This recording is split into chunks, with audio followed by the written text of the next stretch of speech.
The night above Tizca had no clouds, yet Magnus the Red could smell rain. It was not the rain of Prospero, dry and rare and treasured when it came in silver veils over the white towers and mirrored canals. It was not the scent of mineral dust lifting from the desert, nor the fragrance of ink, incense, and heated copper rising from the libraries below. This rain belonged to another world, another hour, another doom. It carried the iron tang of blood on black stone, the sour breath of fever, the smoke of a lodge fire guttering under a sky that had forgotten the Emperor's light.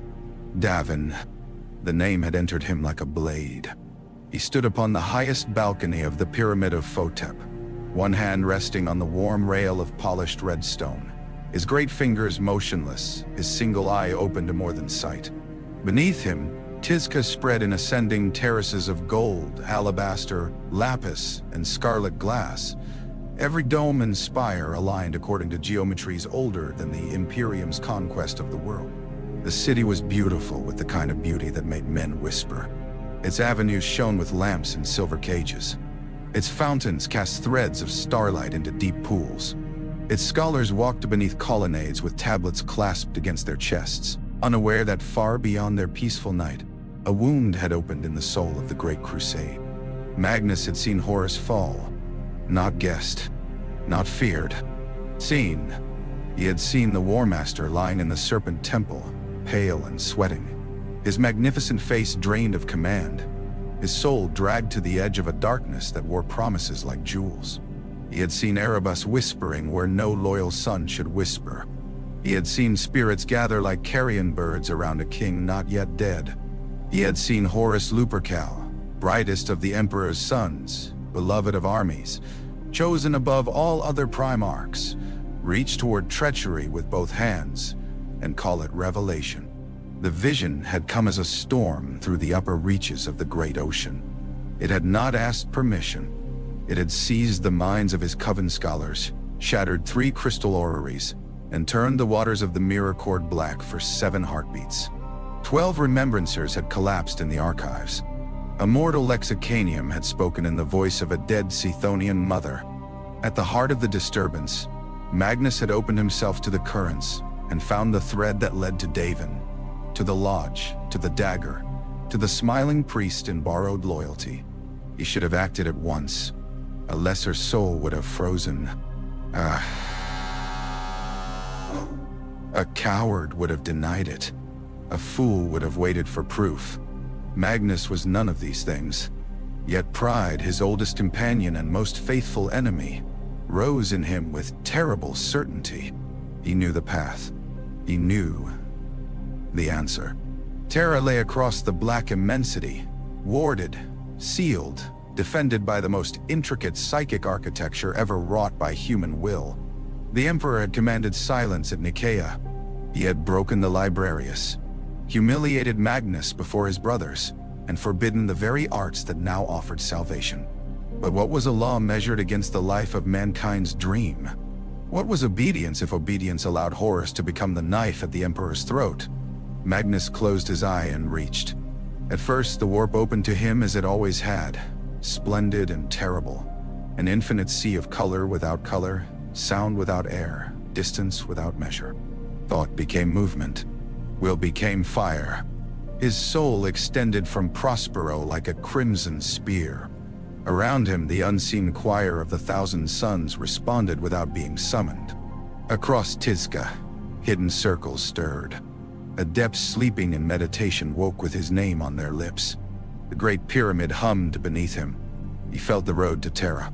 He felt the barriers. They were vast beyond speech.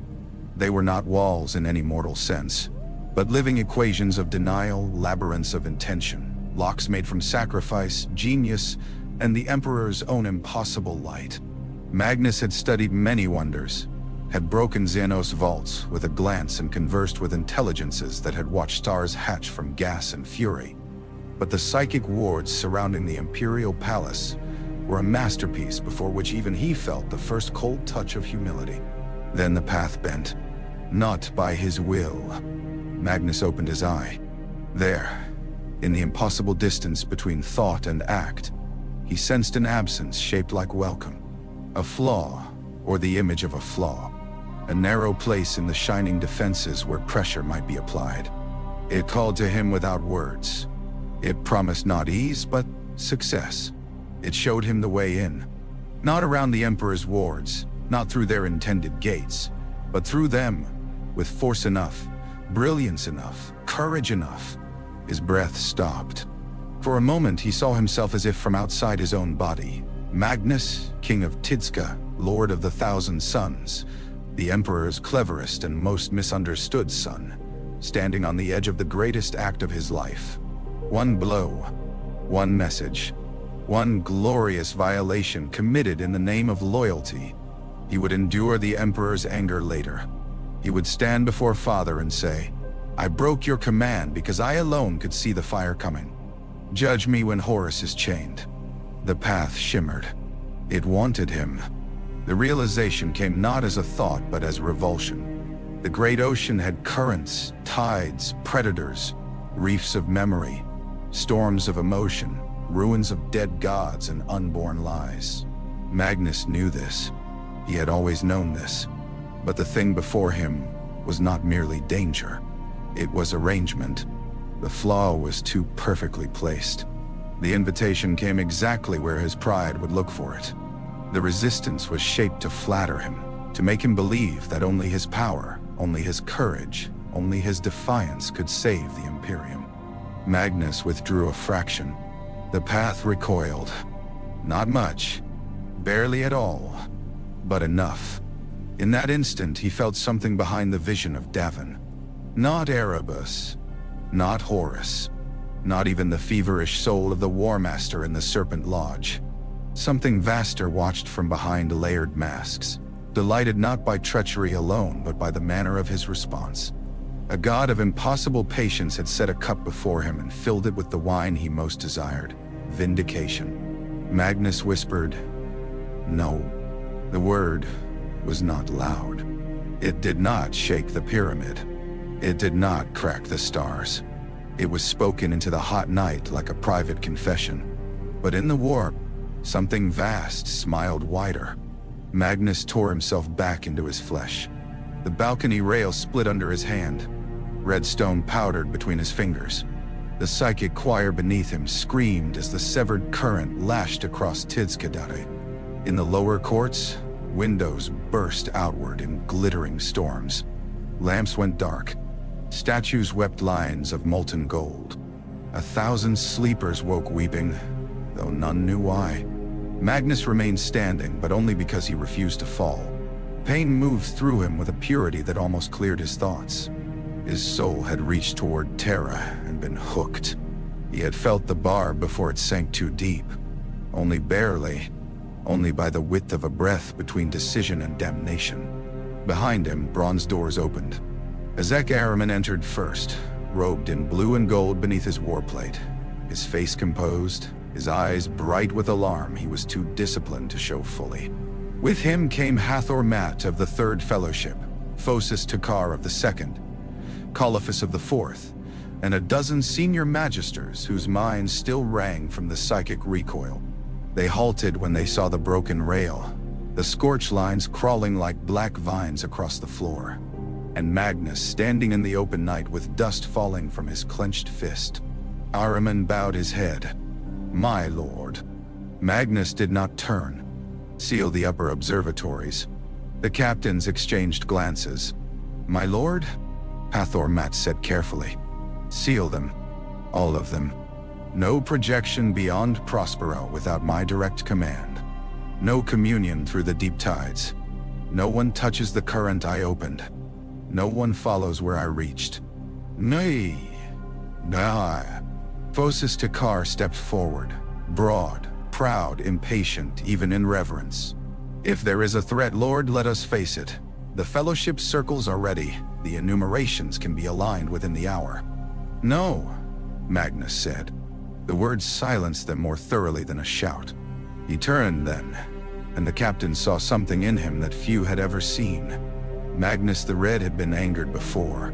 He had been amused, inspired, scornful, tender with scholars, merciless with enemies, magnificent in wrath. But now there was fear in his face, not fear for himself, and because of that it struck them like a physical blow. "Horus has fallen," Magnus said. No one spoke. The city below seemed to hold its breath with them. Ahriman's expression did not change, but Magnus felt the shock pass through his chief librarian's mind like a blade through silk.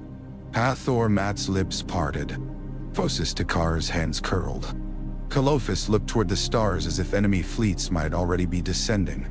Magnus continued. "He is corrupted, not wounded merely, not deceived in some passing fashion. Corrupted. The War Master stands at the edge of rebellion, if he has not crossed it already." "No, that is impossible," Phosis said, because someone had to say it. "Many impossible things have become history," Magnus answered. Ahriman took one step closer. "You saw this." "I saw enough." "Then Terra must be warned." "Yes." Ahriman's gaze sharpened. He understood his father better than most. Perhaps better than any. "You attempted it." Magnus looked at him, and there was no rebuke in his eye. "I nearly did." The words settled among them with a weight heavier than accusation. At Nikaea, the Emperor had forbidden the use of sorcery. The edict had fallen like a blade upon the thousand suns, though all had known, with varying degrees of honesty, that the Legion would not truly become blind men because others feared sight. They had obeyed in posture. They had concealed in practice. They had told themselves that wisdom justified discretion, that necessity stood above politics, that the Emperor's command had been shaped by ignorance and pressure from brothers who hated what they could not understand. But this was different. This was not the quiet preservation of knowledge. This was the edge of open defiance, and every warrior in that chamber knew it. Magnus walked past them into the inner sanctum. The room beyond was circular, its walls lined with shelves of black crystal and beaten copper, each bearing scrolls, tablets, memory gems, and sealed reliquaries taken from 100 human and alien worlds. At its center burned a suspended orb of red light, in which tiny silver runes revolved like trapped moons. The air smelled of saffron, old parchment, and ozone. "Summon the captains," Magnus said. "All of them. Wake the astropaths who can still stand. Prepare 3 vessels with the swiftest crews. 1 for Terra, 1 for Macragge, 1 for wherever the Sigillites agents may be found between here and the Segmentum Solar." "Nay, and don't shy," Hathor Mat frowned.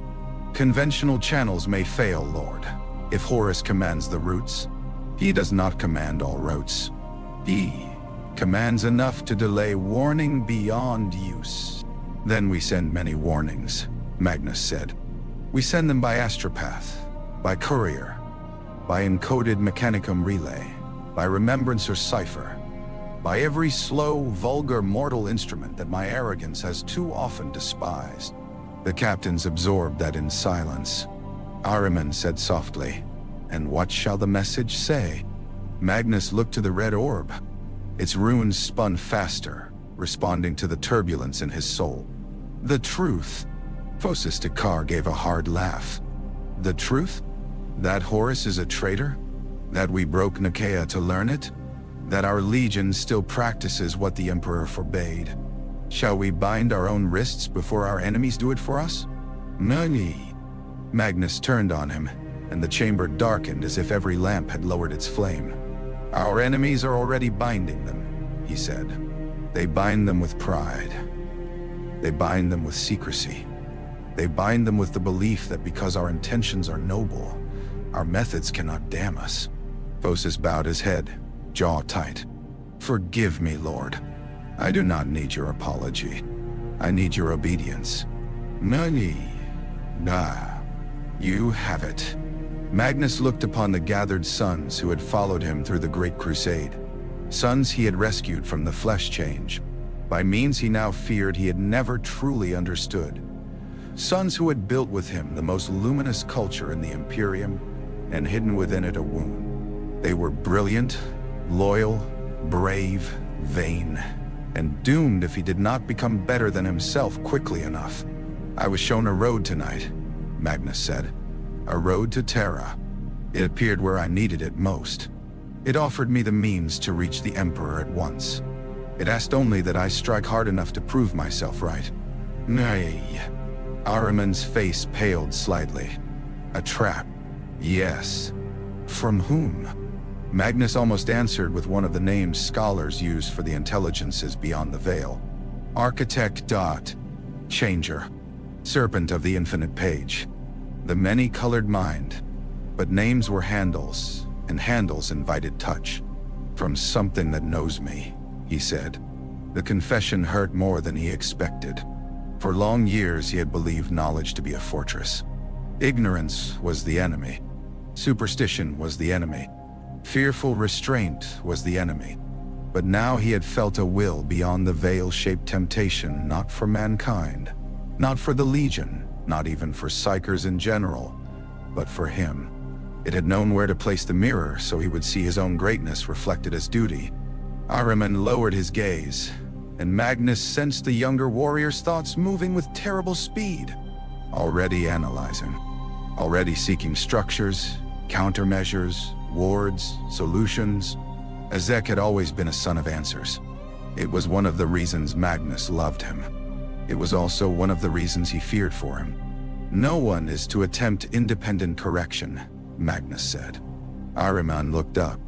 Yes, Magnus said before he could speak. That includes you. Ahriman bowed. As you command. The answer was perfect. The heart beneath it was not. Magnus let the matter rest for now. Begin. The captains dispersed. Within the hour, Tizka changed. The city that had slept as a jeweled dream awoke as a fortress hiding panic beneath ritual. Messengers in lacquered armor crossed moonlit bridges at a run. Prosper and Spireguard officers were summoned from beds, feasts, and meditative cells. Astropaths were carried into silver-shielded chambers, some still bleeding from the eyes after the recoil of Magnus's severed working. In the docks beyond the city, crews stumbled from barracks while red-robed adepts awakened engines that had been cooling beneath desert frost. Above all, the Pyramid of Photep rang with sealed orders. Libraries were locked. Mirrors were covered. The deep observatories, those chambers from which the thousand suns had charted currents in the great ocean and mapped the invisible weather of fate, were closed behind doors of bronze, adamantium, and psychic command. Some scholars wept as they surrendered keys. Others looked offended, as if reality had committed an error of etiquette. More than a few were afraid, and that fear moved through Tizka like a rumor with teeth. Magnus descended from the upper sanctum into the Hall of Measured Stars, where the first astropathic choir waited. They were mortal men and women, robed in white, each marked by the Emperor's soul binding. Each already half broken by a lifetime of hearing the galaxy scream. They knelt as Magnus entered, though several trembled under the pressure of his presence. He softened his aura as much as he could, but he was still what he was, and to mortal psychers he must have seemed like a mountain learning to breathe. The choir mistress, old and blind, lifted her face. "My lord," she said, "we are prepared." Magnus looked at the message slate in Ahriman's hands. Every word upon it had been argued over, refined, stripped of ornament, and made as plain as any military dispatch. To the Emperor of Mankind, Lord of Terra, from Magnus of Prospero. Grave warning. Horus Lupercal compromised by powers of the warp through Davin Lodge conspiracy. Word bearer involvement suspected, Erebus named. Immediate investigation required. Confession follows. Psychic means employed in violation of Edict of Nikaea to obtain warning. I submit myself to judgment. Delay risks galactic rebellion. It was ugly. It was insufficient. It was the most honest thing Magnus had ever sent. "Begin," he said. The astropaths raised their voices. Their song was thin at first, a trembling thread of human pain and discipline rising through incense-heavy air. Then, Ahriman and the attending magisters added structure around them, not touching the forbidden depths, not casting their minds into the predatory sea, but building a cage of pattern through which the mortal message could pass more cleanly. Magnus did not join. He stood apart, hands folded, forcing himself to watch lesser instruments do slowly what he might have done in a single incandescent act. It was agony. Not because the process hurt him, but because it humbled him. The message entered the warp. At once, things noticed. Magnus felt them gather. Not close enough to strike, not clearly enough to name, but present beyond the permitted range of perception, like courtiers listening behind a curtain. The astropaths faltered. One began to choke. Another spoke a line of Scythonian battle cant in a voice not her own. Ahriman's wards brightened. Hathor Mat whispered a counter-formula through clenched teeth. Magnus did not move. The choir mistress screamed the final phrase. The message vanished into the night between worlds. 3 astropaths collapsed. One died with a smile on his face. Another clawed at his own ears until a Medicae thrall restrained him. The choir mistress remained upright, blood running from her empty eye sockets. Was it received? Ahriman asked. She laughed once, softly and terribly. Something received it. Magnus closed his eye. Far away, the sea turned. He could not know what currents would carry the warning, what reefs would tear at it, what enemies would hear before friends. He had chosen the mortal road, and the mortal road was slow, fragile, uncertain. That was the price of obedience. By dawn, the first ship had left Prospero. It rose from the desert cradle beyond Tizca with engines burning blue-white against the paling sky, a sleek courier vessel stripped of ceremony and overloaded with redundant message vaults, ciphered testimony, memory crystals, and sealed orders bearing the sigil of the Crimson King. Its captain was a mortal woman named Illyria Sen, veteran of compliance routes through 3 dangerous sectors, chosen not because she was the finest navigator or the most decorated officer, but because she had once completed a journey with half her crew dead and the ship's spine cracked open to vacuum. Magnus had read her record and seen in it a quality more valuable than brilliance: stubbornness.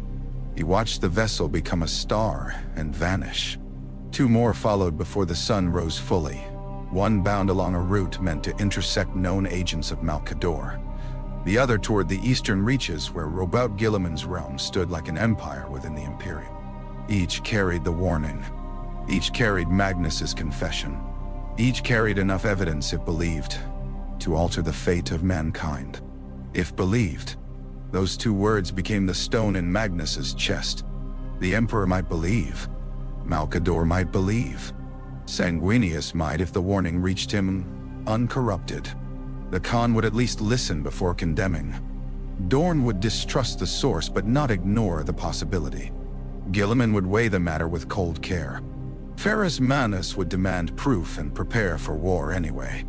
Vulcan would sorrow before judgment. Corax would look for knives in the dark. Russ would come. Magnus knew it before the thought completed itself. Leman Russ had been the Emperor's executioner before any formal title made it convenient. He would hear that Magnus had broken the spirit, if not the exact mechanism of Nikaea, and the old anger would rise. The Wolf King had never trusted him. At best, he saw Magnus as a brother too proud to leash himself. At worst, a monster hiding behind learning. And perhaps, Magnus thought, he had not been entirely wrong. The council assembled in the court of a caminid beneath a ceiling painted with the 1,000 victories of the Kiwi Legion. There were scenes of the Great Crusade rendered in lapis and gold, the burning of the Nephilim engines at Arc Reach, the liberation of Mordant Hex, the Treaty of the 7 Glass Moons. The day Magnus had stood beside the Emperor before the first libraries of Prospero and heard Father speak not as warlord but as builder. Statues of the Legion's earliest dead lined the walls, helms held in their stone hands like offerings. Every captain of the 1,000 Sons attended, either in flesh or by guarded projection. The mortal commanders of the Prosperan Spire Guard stood in a lower ring, proud in lacquered scale and crested helms. Mechanicum envoys watched from behind red lenses. Scholars, equerries, remembrancers, and representatives of the city's cult temples filled the galleries with a silence more frightening than noise. Magnus sat upon no throne. He stood at the center of the floor, unhelmed and unadorned except for his armor, while Ahriman read aloud the message that had been sent. When the final line faded, the court erupted. Not all at once. First came murmurs, then sharp protests, then voices layered upon voices, until the chamber resembled a market before a sandstorm. Some captains demanded immediate mobilization. Others insisted the warning should have been sent without confession. Several mortal ministers asked whether Tidska should prepare evacuation protocols, which caused the warriors to glare at them as if cowardice itself had taken human form. Phosis Dakar spoke loudest. "We have given our enemies the rope," he said, stepping into the central ring without invitation. His armor gleamed cobalt and gold, his face stern with the confidence of a warrior who had never doubted the righteousness of strength. "They will not hear loyalty in this. They will hear admission. They will hear violation. They will hear what they always wished to hear, that Prospero ignored the Emperor's decree." "Prospero did ignore it," said Menkara from the Fifth Fellowship. A hiss moved through the assembly.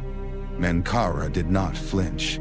He was lean, narrow-eyed, and calm in the way of men who had spent too long studying terrible things in sealed rooms. "Let us not begin our defense by lying to ourselves." Phosis rounded on him. "Careful. Care is precisely what we lacked." The air tightened. Several warriors shifted. Mortal officials shrank backward. Ahriman looked between the two captains with cold warning, but Magnus allowed the silence to stretch until both men remembered where they stood. Then he spoke. "The question is not whether we are innocent." The court quieted by degrees. "The question is whether we can still be loyal." That struck harder than an accusation. Magnus walked slowly around the inner circle, his gaze moving from captain to captain, scholar to scholar, mortal to transhuman, and back again. "I have spent much of my life believing that those who feared knowledge did so because they lacked courage. Often, I was correct. Many who condemned us did not understand what they condemned. Many who shouted loudest at Nikaea did so from ignorance, superstition, jealousy, or old hatred dressed as caution." A faint stir of agreement moved through the thousand suns. Magnus let it live for a heartbeat, then killed it. But not all fear is ignorance. Not all restraint is cowardice. Not every locked door is an insult to the man who owns a key. "No." Ahriman's eyes lowered. Magnus looked to the galleries, where mortal scholars listened as if their world were being rewritten in real time. "We have peered too long into the ocean and mistaken familiarity for mastery. I tell you now, as your father and your king, something has moved against us with patience. It knew our pride. It knew mine. It offered me the chance to save the Imperium by doing exactly what would have damned us." "No," a captain from the outer ring called. "Then let us hunt it." Several voices agreed. Magnus's expression hardened. "You would hunt a storm with a spear." "We're not helpless," said Caliphus. "No, we are worse. We are powerful enough to believe we are not vulnerable." That silenced even Phosis. Magnus gestured, and servitors brought forth 3 covered stands. At his nod, the coverings were removed. Upon the first lay a fragment of red crystal, still faintly smoking from the shattered observatory where the initial vision had struck. Upon the second lay the corpse of a small bird, its feathers turned to glass, found at the edge of the mirror court. Upon the third lay a sealed bronze mask taken from a remembrancer who had awoken speaking in the voice of a dead man from Chthonia. "These are not proofs for Terra," Magnus said. "They are proofs for us. The enemy has touched Prospero already. It does not need ships to enter our city. It does not need armies to walk our halls. It requires invitation, error, passion, fear, vanity. It will have all of those in abundance if we do not master ourselves." "Nani?" Ahriman stepped forward. "My lord, what are your commands?" Magnus looked at him for a long moment. "First, all Fellowship cult operations are suspended beyond defensive and diagnostic rites. No exceptions. Second, every archive concerning entities of the Deep Warp is to be sealed under my authority and guarded by mixed detachments, including mortals. Third, The Legion prepares for possible censure without provocation. Shields remain active at passive strength. Orbital batteries are loaded but not targeted unless I command. Fourth, all evidence concerning Horus, Davin, Erebus, and the Lodge networks is to be duplicated physically. Ink and metal. No memory crystal alone. None. A murmur of distaste greeted that last command. Ink and metal. Primitive. Slow. Hard to alter by thought. Hard to corrupt without hands. Magnus smiled without joy. Yes, we will become vulgar if vulgarity preserves truth. Phosis Dakar clenched his jaw. And if the wolves come? Magnus's eye rested on him. When the wolves come, he said, we will not fire first. The chamber shook with protest. It was not fear that moved them. Fear would have been easier to master. This was insult, old grievance, and the warrior's reflexive hatred of kneeling before a blade. The 1,000 suns had fought across the stars for the Emperor. They had bled on worlds whose names no remembrancer remembered. They had lost brothers to the flesh change, to Xenos horrors, to Imperial suspicion. To ask them to lower weapons before Russ was to ask fire to become water. Magnus let them rage. Then he raised one hand. Silence fell, not because he forced it, but because they loved him. That made the command harder. If Leman Russ comes under the Emperor's authority, we submit to that authority. I will stand judgment. I will answer for our sins. You will not transform my shame into civil war. Phosis's face twisted.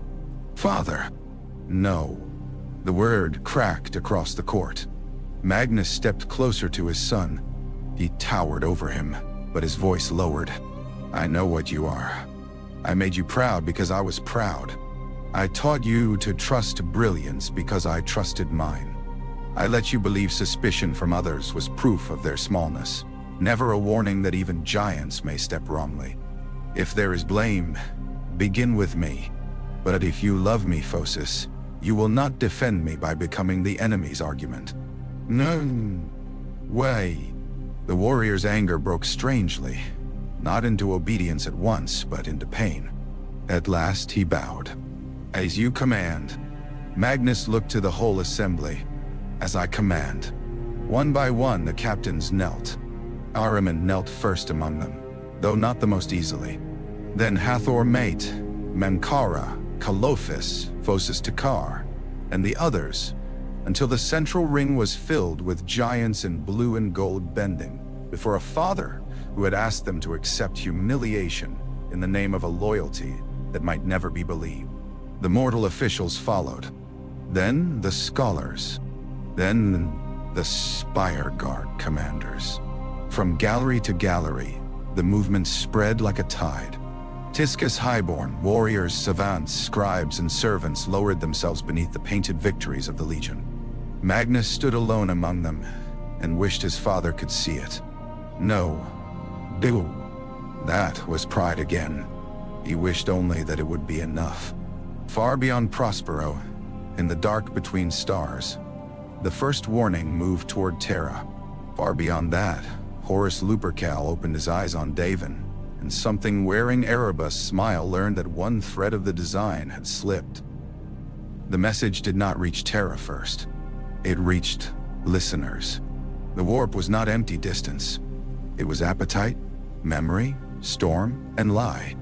Every astropathic cry entered it as a wounded animal might enter a dark forest. Some messages came through clean. Some emerged changed in tone, in timing, in one word that mattered. Some never emerged at all, though the sender died believing duty complete. Magnus knew this and therefore sent more. By the second day, 13 astropathic transmissions had left Prospero along different vectors of ritual encoding. By the third, 6 courier craft had departed, each under orders to avoid expected Legion routes. By the fourth, hundreds of physical copies of the warning existed in sealed vaults throughout Tizka, guarded by soldiers who did not know the full contents and scholars who knew enough to be terrified. By the 5th day, the first answer came. It was not from Terra. It arrived as an encrypted Mechanicum packet from a listening station near the outer edge of the Prospero system, relayed through obsolete channels after several modern bands failed. The packet bore authentication markers associated with the vengeful spirit. Ahriman brought it to Magnus in the Red Archive, where the Primarch had spent hours reviewing records of the Legion's earliest gene seed instability. He looked up from a table covered in old casualty reports, each one a history of pain reduced to numbers. "Horus?" Magnus said.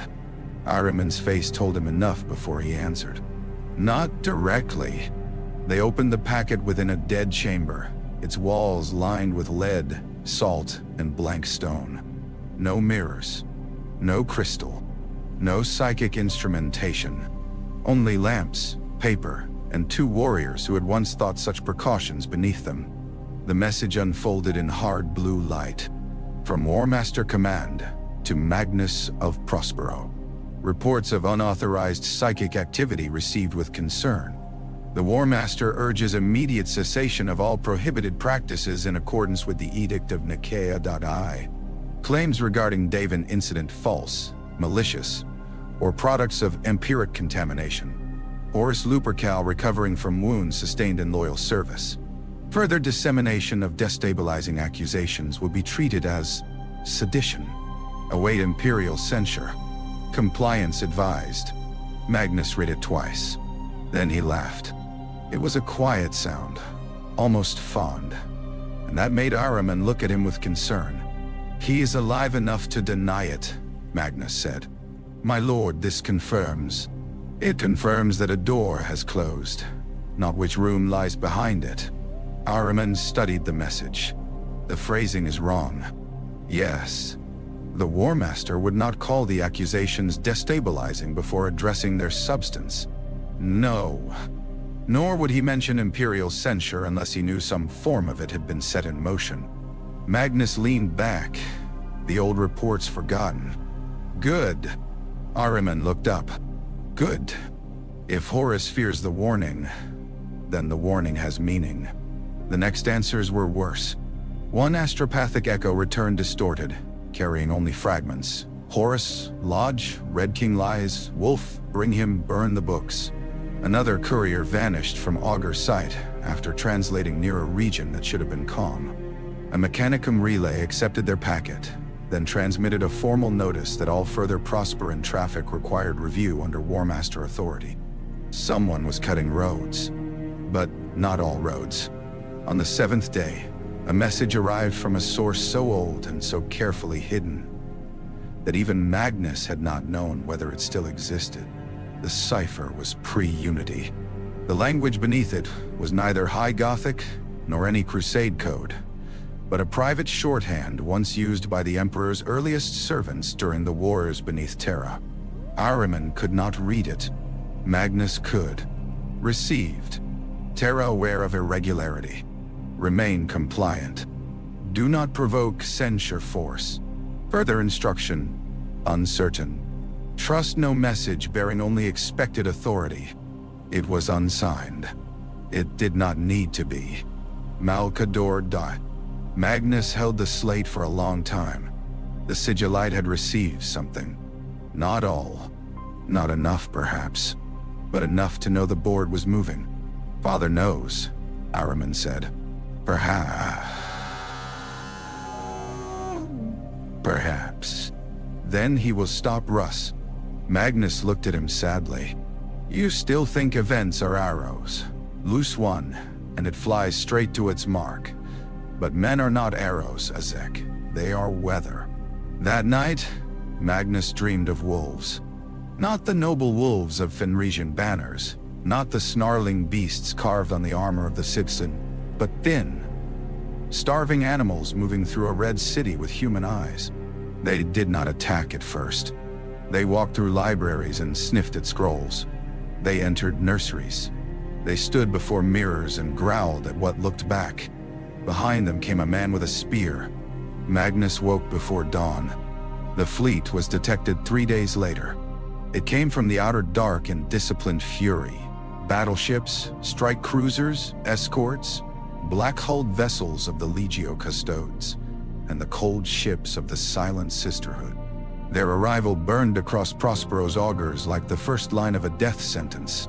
Alarms sounded from the orbital platforms. Spire Guard batteries turned toward the heavens.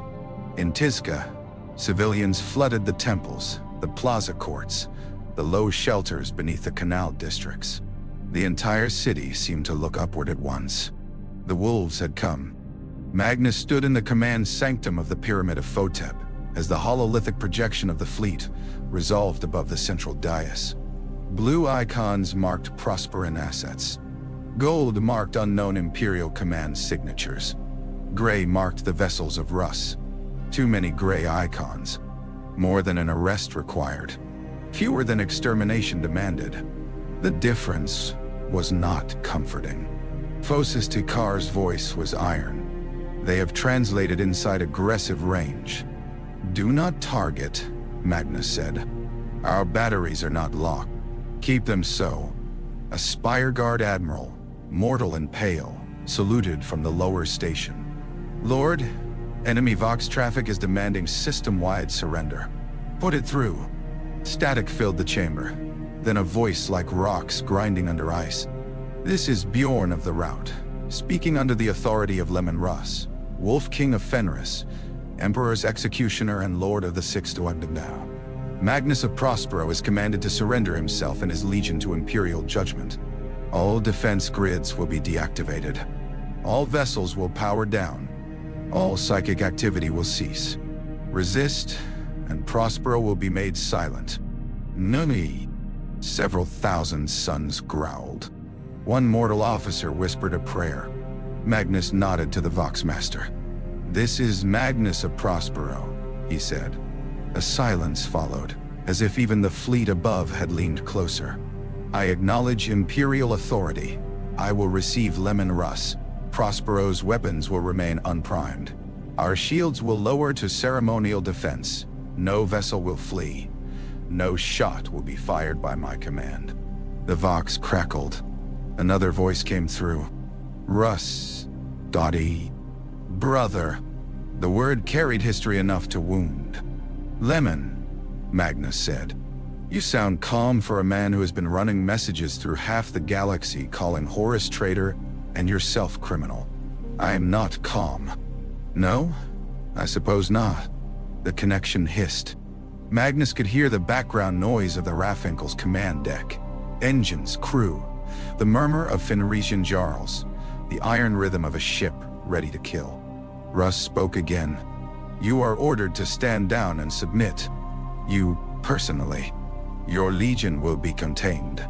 Your libraries sealed. Your cults broken.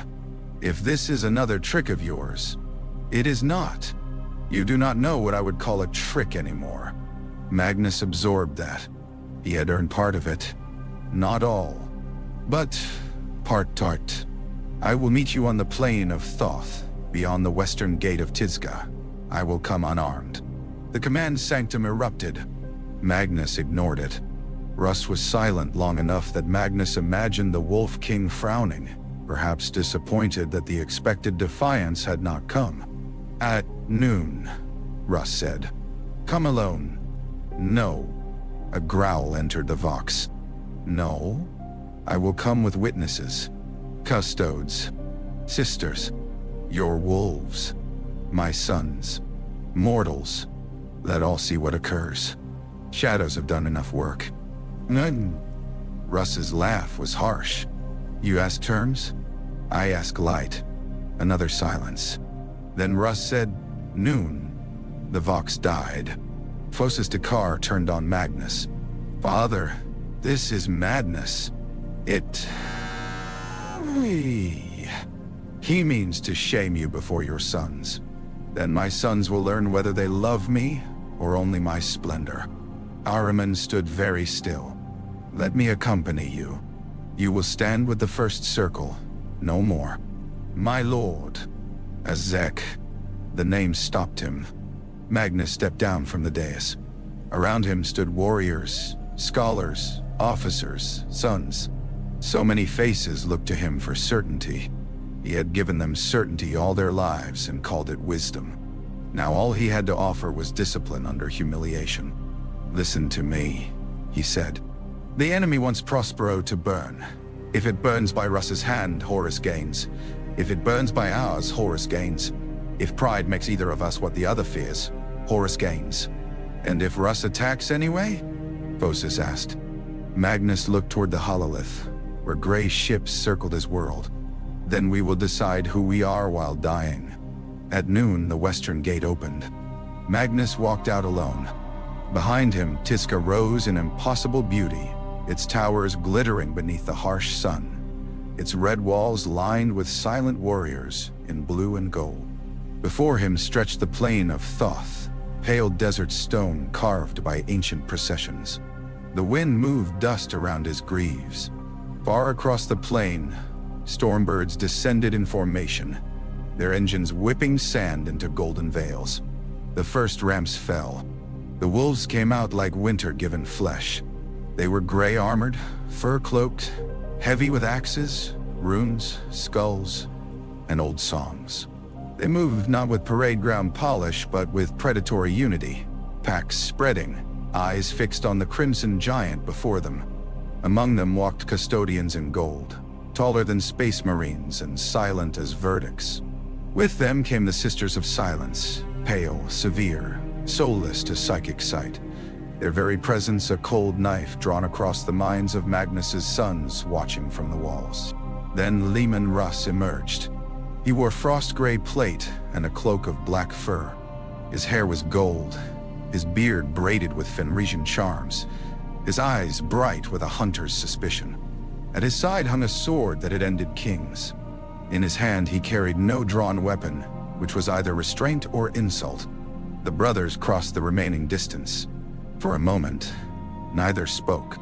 They had stood together in triumph and in judgment, in war, councils, and feasts, beneath alien suns, and before Father's throne. They had never been friends. Perhaps they had never truly tried. Yet they were brothers, and the tragedy of that fact lay between them heavier than any accusation. Russ looked up at Magnus's single eye. "You actually came." Magnus inclined his head. "You sound disappointed." "I sound surprised.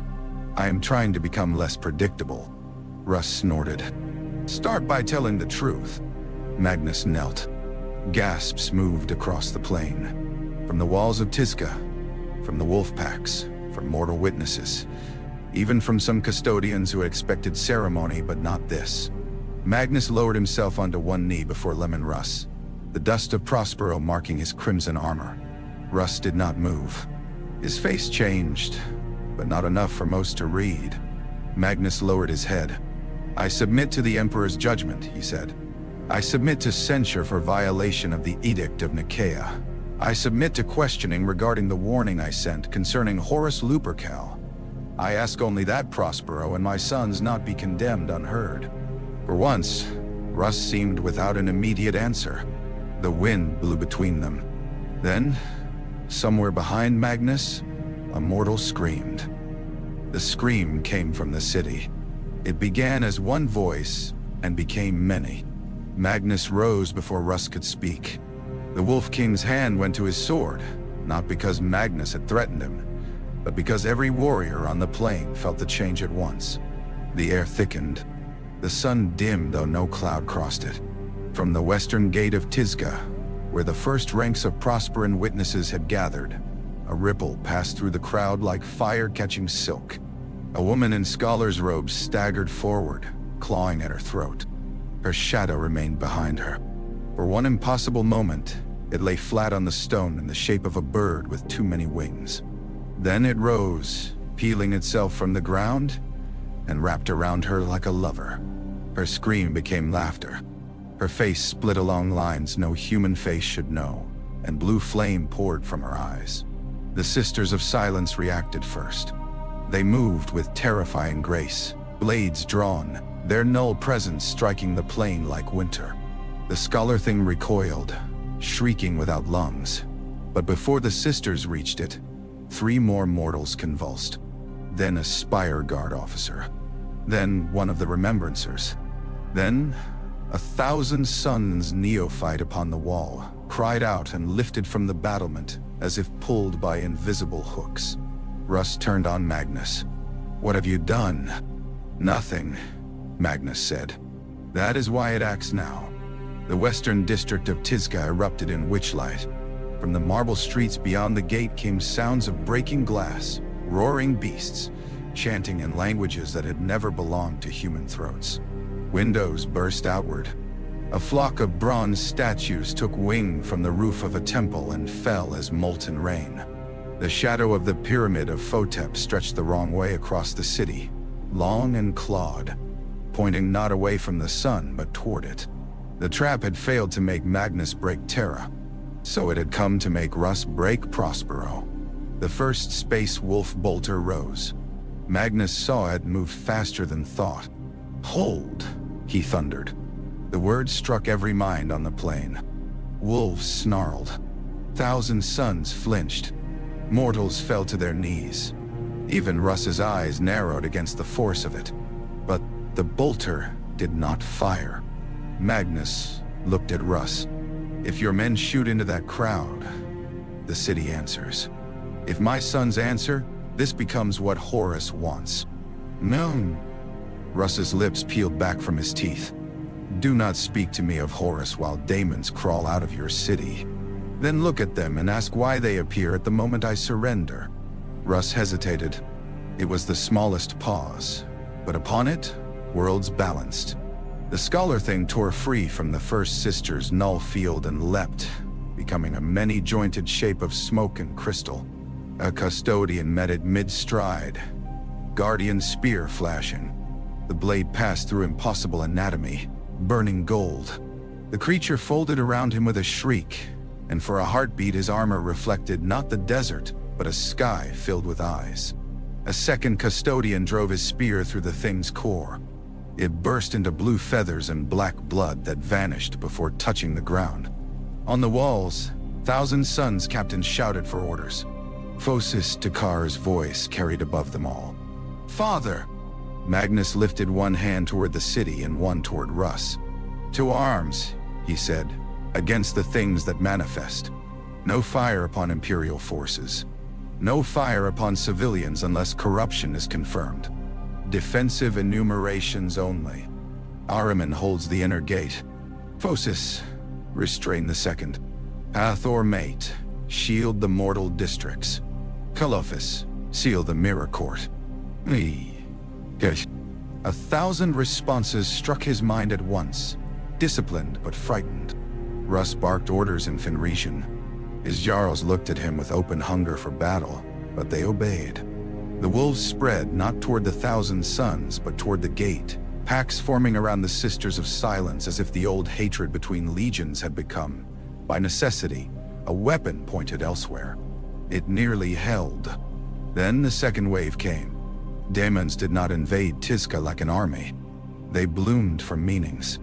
A mural of the Emperor's triumph over Old Night began to bleed, and from each painted wound stepped a tiny blue creature with a scholar's face and a child's hands. Books opened and spoke prophecies that made men tear at their own skin. In the avenue of glass, every reflection turned its back on its owner and walked away. 3 Prosperan judges in ceremonial masks fused into a single towering thing that pronounced sentences in the voices of dead kings. The Thousand Suns fought as only they could fight. Blue-armored warriors advanced through streets of screaming citizens, bolters firing controlled bursts into things that hated the idea of shape. Pyre adepts burned warp growth from temple columns. Raptora Kine shields rose over fleeing crowds as rubble fell upward into the sky. Corvidae seers shouted warnings seconds before ambushes unfolded. Pavoni healers dragged the wounded from madness only to find that some wounds had learned to speak. Alongside them came the wolves. They fought differently, brutally, without the elegant architectures of thought that shaped Thousand Suns warfare. They charged. They howled. They hacked demons apart with chain blades and frost axes, trusting fury, pack instinct, and the null fields of the sisters to keep unreality weak enough to kill. They died loudly and killed louder. More than once, a Thousand Sun was saved by a space wolf, who spat a curse at him while pulling him clear. More than once, a wolf was shielded by a sorcerer he would gladly have executed an hour earlier. In the Western Plaza, Magnus and Russ fought back to back without agreeing to it. A creature like a crown of arms unfolded from the air above them, each hand holding a different version of the same knife. Magnus crushed it in a sphere of red force before it could descend. Russ lunged through the falling sparks and cut down a horned thing wearing the face of a Fenrisian child. "That one from your books too," Russ snarled. "That one from your nightmares," Magnus answered. Russ glanced at him sharply, then split another demon from throat to groin. "Stay out of my head. I would rather not be in it." "Good." They moved apart, then together again as the plaza buckled. The ground opened not into sewer or crypt, but into a staircase descending toward a starry void. From it rose chanting figures in the robes of Prosperan scholars, though their heads had become lamps of blue fire. They spoke in unison. The Red King kneels, the wolf doubts, the son confesses. The father waits. Choose again. Choose again. Magnus felt the words strike the hidden bruise in him. This was not random manifestation. This was mockery with perfect aim. Russ heard enough to understand some part of it. "It talks like you. It talks like what it thinks I love." "Then shut it up." Magnus extended his hand. For one terrible moment, he nearly reached too deeply. The staircase called to his strength. It would be easy to seal it with overwhelming force, to draw from the vastness he had forbidden his sons to touch, to prove again that he was equal to any abyss. The power waited. Not as obviously as before. More subtle now. More patient. A tool placed at hand during crisis. Magnus lowered his hand. "Valdor!" he shouted. Constantin Valdor, Captain General of the Legio Custodes, turned from where he had been carving a path through daemons with flawless economy. His golden armor was streaked with ichor that evaporated into whispers. Around him, Sisters of Silence pressed forward, their blades rising and falling in absolute discipline. "The nulls," Magnus said. "Bring them to the stair. I will contain. They must sever." Valdor did not ask whether Magnus could be trusted. He simply judged the battlefield and acted. The sisters advanced. The effect was immediate. The starry stair flickered. The chanting scholars screamed as if their bones had remembered mortality. Magnus built no grand spell, no ornate working fit for the pride of Prospero. He held the edges. Nothing more. He became a brace, a hand upon a door while others drove in the nails. A sister with silver hair and eyes like winter stepped past him without looking. Her blade entered the first burning scholar. No cry, no flourish. The creature ceased. Others followed. The staircase folded inward step by step, each one collapsing into a sound like pages being torn from a book. Russ watched, breathing hard. Magnus felt his brother's stare and did not turn. "Say it." "What?" "What?" "That this proves your case." Russ wiped black blood from his blade. "Does it not?" Magnus looked across the burning plaza. Thousand suns and space wolves were dying together in the streets of Tidska, while daemons capered through the city's most sacred places. Civilians fled beneath shields raised by warriors condemned for the very powers now saving them. The sisters' nullfields cut through sorcery and pain alike. The custodes stood between all factions like the last sane thought of a failing dream. "It proves something," Magnus said. "I am no longer certain men like us should be quick to decide what." Russ stared at him, and for a heartbeat the hatred between them wavered under the weight of something older. Then a cry rose from the pyramid of Photep. "Not mortal, not daemon, a son." Ahriman's voice entered Magnus's mind like a spear. "Father." The flesh changed. Magnus turned toward the pyramid. Across the upper terraces, blue armor split. Warriors screamed as their bodies betrayed them, gene-wrought flesh losing the battle it had been fighting in silence for decades. Limbs elongated. Eyes opened in palms. Bones softened into cords. 1,000 sun fell from a balcony and struck the street as a mass of wings and teeth. Another begged his brothers to kill him before his mouth multiplied beyond speech. Tzeentch had withdrawn the mercy it had never truly given. Magnus felt the city tilt beneath his soul. The bargain he had made long ago to save his sons had not been a cure. It had been a leash. Now the hand holding it had pulled. Russ saw the first changed warrior crash through a market roof, roaring with 3 throats. His face hardened into the expression Magnus had feared from the beginning. "Brother," Russ said, "tell me that was not one of yours." Magnus could not. The flesh change did what no accusation could. It made hidden guilt visible. For years, the 1,000 Sons had spoken of it in lowered voices, as a disease, a curse, a genetic instability, a tragedy of origin nearly overcome by their father's genius. They had named it, classified it, fought it, mourned it, and buried it beneath victories. They had told themselves the worst was past. They had believed Magnus had saved them. Magnus had believed it too. Now the truth came screaming from their own bodies. In the atrium of spheres, a squad of the Fourth Fellowship locked shields around 3 brothers, whose armor had fused into a single crawling mass of ceramite and eyes.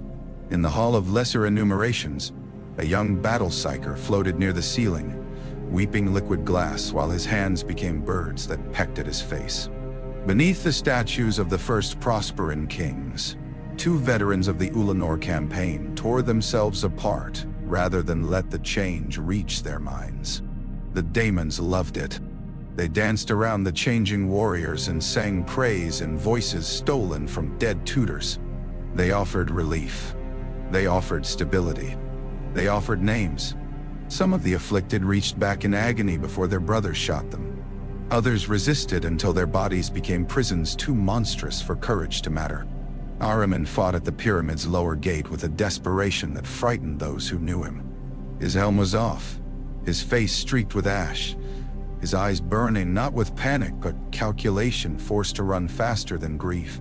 Around him, his scarab occult held the line against both demonic manifestations and the nightmare of their own transformed kin.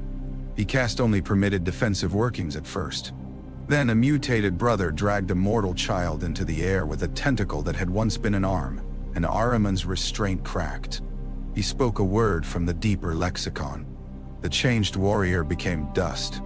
Not ash, not flesh. Fine red dust that fell across the steps and vanished into the cracks. Ahriman stared at what he had done. Then another scream came from within the pyramid, and he ran toward it. Magnus felt every death. Not as numbers, as names. Calliston, who had debated the nature of time with him beneath the moons of Kairos. Menes, who had once painted birds in the margins of tactical manuscripts. Takar of the Seventh, who had laughed too loudly and collected children's riddles from every compliant world. These were not pieces on a board. They were sons. His sons. Each one had trusted him when he told them the curse was mastered. The temptation returned, no longer dressed as glory. Now, it came as mercy. "There are ways," whispered the sea behind the world. "There are always ways. Bend. Ask. Take. Save them." Magnus stood at the edge of the western plaza while the battle raged around him and felt the shape of the offer. He did not need to look far. The power wanted to be found. It pressed against the wounded places in reality, shining with answers. He could halt the flesh change. Perhaps not forever. Perhaps at a price. But what father counted price while his children burned? Russ seized his arm. Magnus looked down. The Wolf King's grip was iron. His eyes were furious, but beneath the fury was something almost like alarm. "Do not," Russ said. Magnus's voice was low. "You do not know what I am considering. I know the look of a man about to throw himself into a monster's jaws because he thinks his love makes him clean." For a heartbeat, Magnus could only stare. Russ released him as if the touch had burned. "I have seen Fenrisian kings make bargains with winter. It always eats the children first." The words struck deeper than comfort would have. Magnus turned from the whispering sea. "Ahriman," he said through the Legion link. "Status. The answer came jagged. 27 confirmed transformations within the pyramid complex. More in the western districts. Pattern acceleration linked to demonic proximity and psychic exertion. I can isolate affected squads if I am permitted broader rights. No broader rights. Father. No. Then they will die. Magnus closed his eye. Around him, Prospero burned in fragments. Not the grand destruction Horus wanted. Not yet. But enough to fill the air with smoke and prayers. A space wolf pack dragged civilians from a collapsed arcade, while a Pavoni healer sealed wounds under the suspicious gaze of a Sister of Silence. A custodian stood guard over 3,000 sons who had surrendered their weapons and begged to be restrained before the change took them. Phosis Takar's voice rang from the wall, ordering his warriors not to fire on the wolves, even as wolves aimed bolters at the changed. This was what loyalty required now. Not brilliance, not victory. Endurance without excuse. Magnus opened his eye. Use the stasis vaults, he told Ahriman. All afflicted who can still speak. All who cannot be safely held are to be granted death by their own squad leaders, or by me. No. The silence in the link was worse than protest.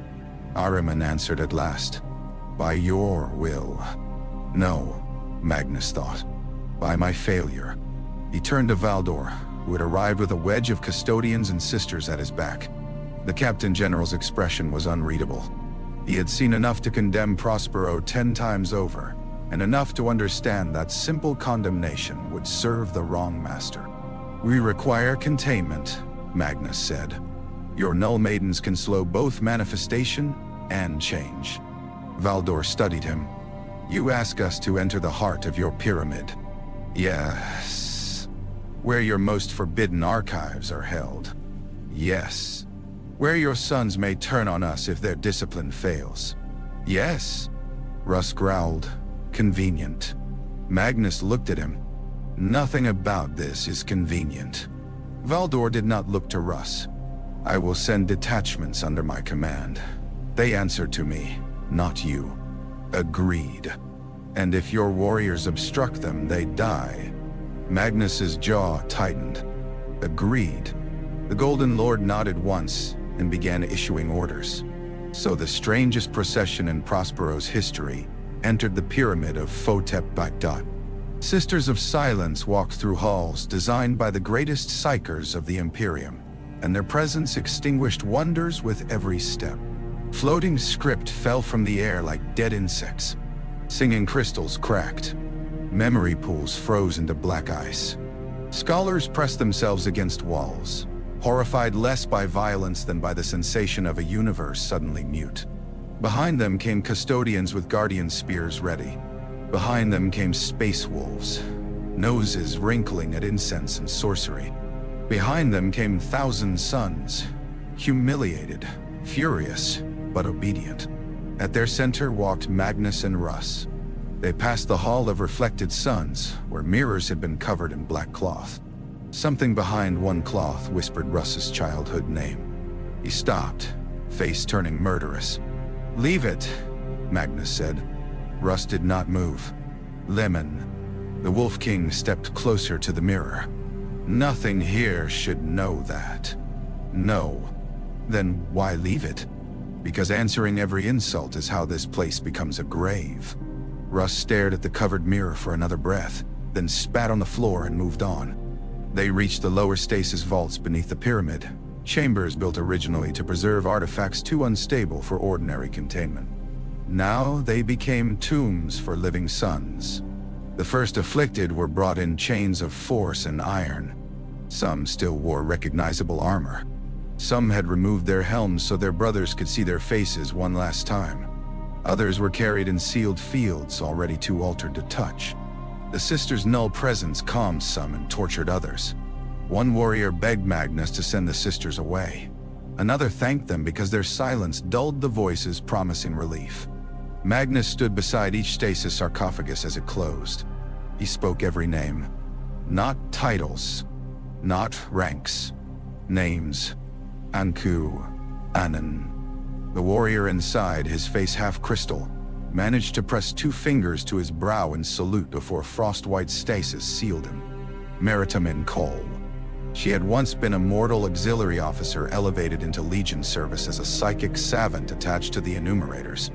Now her eyes were doorways showing impossible skies. She laughed softly as the field took her and said, "The stars are lying, Lord Doctu." "I know," Magnus answered. "Lie back. I will try." The lid closed. Utipael. No answer. Only a wet sound from something that had been a mouth. Magnus spoke the name anyway. Russ watched the ritual with growing discomfort. He had come prepared to see monsters and liars. Instead, he saw both, but also sons, and that was less useful to hatred.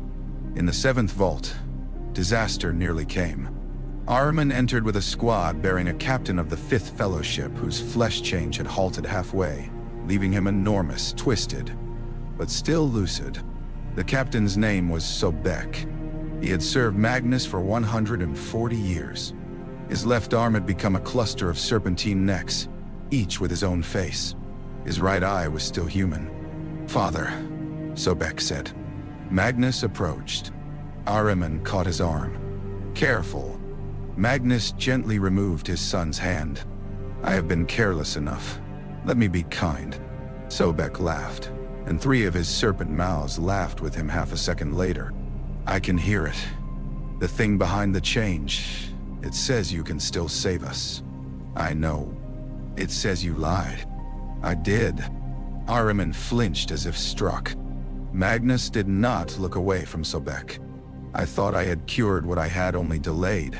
I believed my knowledge was mastery. I was wrong." Sobek's human eye filled with tears. "That is all?" "No, it is not all, but it is the truth." The serpentine mouths began whispering in languages that made the lamps gutter. The sisters stepped closer. Sobek groaned. "Kill me," he said. Ahriman stiffened. "No, stasis may. Kill me while I am still the one asking." Magnus's hand closed around the hilt of his blade. Ahriman turned to him. "Father, no." Sobek smiled with one mouth. "Ezek, always bargaining with time. We can study this." "Yes, that is what makes you dangerous." Ahriman looked wounded, then angry, then afraid. Magnus drew his sword. Its edge burned red, though he had not willed it to flame. He placed his other hand upon Sobek's ruined brow. "My son," he said. Sobek bowed his head. Magnus killed him cleanly. The body fell. The serpent mouth screamed for a moment after the heart stopped, then dissolved into blue smoke. Ahriman stared at the corpse. "Remember this," Magnus said softly to him. "Not as failure alone, as a boundary." Ahriman's voice was raw. "And when boundaries kill those we might save, then we grieve. We do not invite the murderer in because he offers bandages." Something changed in Ahriman's face then. Not agreement. Not fully. But the first fracture in the road that would one day in another life have led him to cast a spell over his entire legion and turn brothers into dust-filled armor. Above them, the battle began to quiet. The demonic manifestations did not end all at once. They withered under null fields, discipline, and lack of consent. The fires were contained. The changed were killed or sealed. By dusk, Tidska still stood, scarred, ash-streaked, alive. On the western plain, the dead of 3 forces lay in rows. 1,000 sons, space wolves, custodians, sisters, Spire Guard, civilians. No one knew where to place the demonic residue, so the sisters burned it without ceremony. Magnus emerged from the pyramid as the sun bled red into the horizon. Russ waited at the foot of the steps. For a long while, they said nothing. Finally, Russ spoke. "You are coming with us?" "Yes." "Your legion will be contained?" "Yes." "Your libraries will be sealed?" "They already are." Russ's mouth tightened. "Do not make this easy. I know what I saw today." "So do I." "I saw corruption." Magnus nodded. I saw restraint. Magnus nodded again. I hate that I saw both. For the first time that day, Magnus almost smiled. As do I. Russ looked toward the city. If Horus has truly turned, this changes nothing and everything. It changes enough. Do not mistake me, Russ said. I do not trust you. You would be foolish to begin today. The Wolf King gave a short, harsh laugh despite himself. Then his face hardened again. But I will bring you to Terra alive. Magnus looked over his wounded city, his humbled sons, his burning libraries, his dead. That, he said, may be the first victory of this war. Terra received the warning in pieces. A phrase reached the hollow mountain and caused 3 astropaths to die with their hands folded in prayer. A courier vessel arrived near Saturn with its crew dead, its navigator blind, and its message vault intact only because the captain had welded herself to the bridge controls and ordered the ship forward by manual burn after the warp translation failed. A Mechanicum relay transmitted a corrupted packet in which the words Horus, Davin, Erebus, and treachery remained untouched, while every mention of Magnus's confession had been transformed into strings of screaming numerals. Malcador gathered the fragments. He did so quietly, without court spectacle, without informing every lord who believed himself important, because history had not yet made him irrelevant. The Sigillite had survived Old Night by understanding that truth, once spoken too widely, became not stronger but more vulnerable. He read the first warning alone. He read the second with Constantin Valdor's deputy standing silent behind him. He read the third after ordering the execution of 2 palace scribes, who had begun repeating the word Davin in their sleep. Then he took the matter to the Emperor. The chamber beneath the Imperial Palace had no name used twice. To some, it was a strategic sanctum. To others, a vault. To the custodes, it was simply a room in which one did not speak unless commanded. Its walls were black stone veined with gold, its ceiling lost in darkness, its floor inlaid with a map of the human galaxy rendered in metals that had not been mined since before Unity. Tiny lights marked expedition fleets, compliance zones, fortress worlds, and paths of war. Rogel Dorn stood rigid beside the western edge of the map, his yellow armor austere even in candlelight. Jagatai Khan leaned over the eastern stars with the restless impatience of a hawk forced indoors. Valdor stood near the sealed doors, unreadable. Malcador placed Magnus's warning upon the table. The Emperor said nothing at first. He stood apart from them, taller than memory, clad not for war but in simple robes of white and gold. His face was whatever the viewer could bear, and Malcador, who had known him longer than any living soul, saw more weariness there than divinity. Behind the Emperor, hidden mechanisms pulsed through the walls, carrying power toward the great work beneath the palace. The human Webway, mankind's secret road out of dependence upon the warp. A road still intact. Malcador felt the significance of that like a blade turned aside at the last instant. Dorn read the warning once, then again. This is either the most consequential intelligence of the Crusade or the most dangerous lie ever transmitted by a legion. The Khan smiled without humor. It can be both. Dorn looked at him sharply. The Khan shrugged. Magnus lies best when telling the truth no one wants. Valdor spoke. The Censure host reports demonic manifestation on Prospero, confirmed flesh change instability, confirmed Thousand Suns violation of Nikaea, confirmed cooperation under duress, confirmed surrender of Magnus alive. Russ? Dorn asked. Angry, Valdor said, but obedient. That may be the greater miracle, the Khan muttered. Malcador looked to the Emperor. My lord. The Emperor's gaze remained upon the map. Horus, he said at last. No grief entered the word. That was how Malcador knew the grief was immeasurable. Dorn straightened. We cannot accept this without proof. We cannot wait for proof that arrives politely wrapped, said the Khan. If Horus is compromised, every hour we debate is a gift to him. If we move openly against the War Master based on Magnus's forbidden visions, We fracture the crusade ourselves, Dorn replied. Half the legions will demand evidence. Some will see it as a palace coup. Others will suspect witchcraft. Horus' reputation is not a banner one cuts down without shaking the ground under every army in the Imperium. The Khan's eyes flashed. Then shake it. Spoken like a man whose legion can outrun consequences. Spoken like a man who knows a trap when he smells one. Dorn placed both fists on the table. And I know fortresses. Horus is one. His authority, his alliances, his command routes, his brotherhoods. If he has turned, he has not done so alone. Strike the wall wrongly and it collapses on us. No, me, Basiri, Alye. The Khan laughed softly.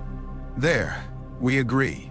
So why are you arguing? Dorn did not answer. Malkador allowed the exchange to burn itself down, then touched the slate. Magnus named Erebus. The air changed. Even Dorn, who disliked relying on implication, looked toward the word bearers known deployments on the map. The Emperor's voice was low. Lorgar. A memory entered the room, though no one spoke it. Monarchia burning beneath Imperial command. Lorgar kneeling in ash. The Ultramarines made instruments of humiliation. The word bearers chastened and sent back to compliance with suspicious zeal. Malkador had long feared that chastened faith might become something darker than disobedience. Dorn said, the word bearers have exceeded compliance projections for decades. Yes, Malkador said. Too perfectly. The Khan pointed to the map. Where is Horus now? Valdor answered. Davin system reports recovery. Warmaster Command has issued denials and traffic restrictions regarding Prosperan transmissions. No, that is guilt enough for me, said the Khan. Not for the Imperium, Dorn said. The Emperor finally turned. The room seemed to contract around his attention. Recall what can be recalled without naming the cause, he said. Dorn reviews Sol defenses under the assumption of Legion-level betrayal. Quietly. No general alarm. Khan, find your Brotherhood's winds. Learn who moves strangely. Trust no message that arrives through a single hand. Malkador, widen the watch upon the lodges. Begin with the legions most proud of informality and brotherhood. Noda, Beberais, Andes, and Magnus? Valdor asked. The Emperor's expression did not change, but Malkador felt the hidden wound. Bring him. Dorn frowned. To Terra. Yes. He violated your decree. Yes. He admits it. Yes. The Khan watched the Emperor closely. And if he speaks truth, then he has saved us from one disaster by confessing another. Malkador heard what was not said, and if he had not stopped himself, all might already be lost. The Emperor looked toward the sealed doors beyond which the deeper roads descended. For a moment, the golden aura around him seemed less like radiance than a burden made visible. The Webway remains secure, he said. That fact is now the axis upon which this war may turn. Dorn's face hardened with comprehension. He knew some of the project's military significance, though not all its metaphysical necessity. The Khan knew less, but enough to understand that Father had just revealed fear by naming relief. Malkador folded his hands into his sleeves. If Magnus detected the snare before springing it, he may be more useful than condemned. Dorn's answer was immediate. Useful things can still be poisonous. Yes, Malkador said. I have often found that true of people in this room. The Khan laughed. Dorn did not. The Emperor lifted one hand and the galaxy map shifted. Lights dimmed. Others flared. The routes around Istvane, Davin, Kalth, Colchis, Prospero, Chondax, and Terra burned with new emphasis. Horus must not know how much we know. He already knows enough, the Khan said. He knows Magnus saw. He does not know who believed. Malkador inclined his head. We should let him continue wondering. Dorn studied the map. What of the legions likely to stand with him? Likely is not enough, said the Emperor. Certainty must be purchased. With blood, the Khan said. No one contradicted him. Far away, Magnus crossed the void in chains that were both ceremonial and real. He had insisted upon them. Russ had objected, strangely enough. Not out of kindness, but contempt for theater. If I wanted you bound, brother, you would know it, he had said. Magnus answered that the chains were not for Russ. They were for every witness who needed to see that he did not come to Terra as a rival power. So the Crimson King sat aboard the Hrafenkel in a chamber guarded by space wolves, custodians, and Sisters of Silence. His wrists bore golden restraints inscribed by Valdor's artisans. They could not truly hold him if he chose to exert himself fully. That was not their purpose. Their purpose was testimony. Ahriman and a limited honor guard had been permitted aboard another vessel under heavy watch. The bulk of the Thousand Suns remained on Prospero, disarmed in stages but not destroyed, guarded by custodes detachments and wolves too injured or too angry to be sent away quickly. The city smoldered. The libraries remained sealed. The stasis vaults hummed with the half-living silence of suns Magnus had failed. During the journey, Russ visited him once. The Wolf King entered without greeting, ducking beneath the chamber lintel. He carried 2 cups and a skin of Fenrisian liquor potent enough to strip paint from a land raider. A Sister of Silence stood just outside the door. Her presence made Magnus's thoughts feel wrapped in cold iron. Russ handed him a cup. Magnus raised an eyebrow. Poison, hospitality. On Fenris, are they distinct? Depends on the guest. Magnus accepted the cup with his chained hands. The liquor burned like promethium and tasted faintly of smoke, salt, and old violence. Russ watched him drink. You could have fought. Yes. You might have won. No. Russ smiled slightly. That humility talking, or arithmetic? Both. I might have killed many of your sons. You might have killed many of mine. Prospero would have burned. The daemons would have feasted. Horus would have smiled. Russ grunted. You say his name like a verdict already passed. You saw enough to doubt him. I saw enough to doubt everyone. Then you are improving. Russ snorted and drank. For a time, they sat in silence. 2 giants in a room too small for either. Brothers divided by old wounds and newly inconvenient truth. Finally, Russ said, Did you know? Magnus looked at him. About the flesh change? Yes. I knew it was not gone. I believed it controlled. That is not an answer. It is the one I have. Russ leaned forward. When my sons become monsters, I kill them. Yes. When your sons became monsters, you hid them in poetry. Magnus's hands tightened around the cup. The chains whispered. Be careful, Leman. There he is. Magnus looked away. Russ's voice lowered. I am not saying it to wound you. You rarely need to try. I am saying it because on Prospero, when that thing offered itself, I saw your face. I have seen men make that face before. Jarls, priests, kings, men who would burn a hall to keep one child warm. Magnus closed his eye. What would you have done? For my sons? Yes. Russ looked into his cup. The wrong thing, he said. That answer did what accusation had not. It entered Magnus cleanly. Russ stood. That is why brothers exist. To drag the wrong thing out of each other's hands. Magnus opened his eye. The Wolf King paused at the door, not turning fully. Do not make me do it again. Then he left. Magnus sat alone with the burn of Fenrisian liquor in his throat, and the colder burn of his brother's honesty in his chest.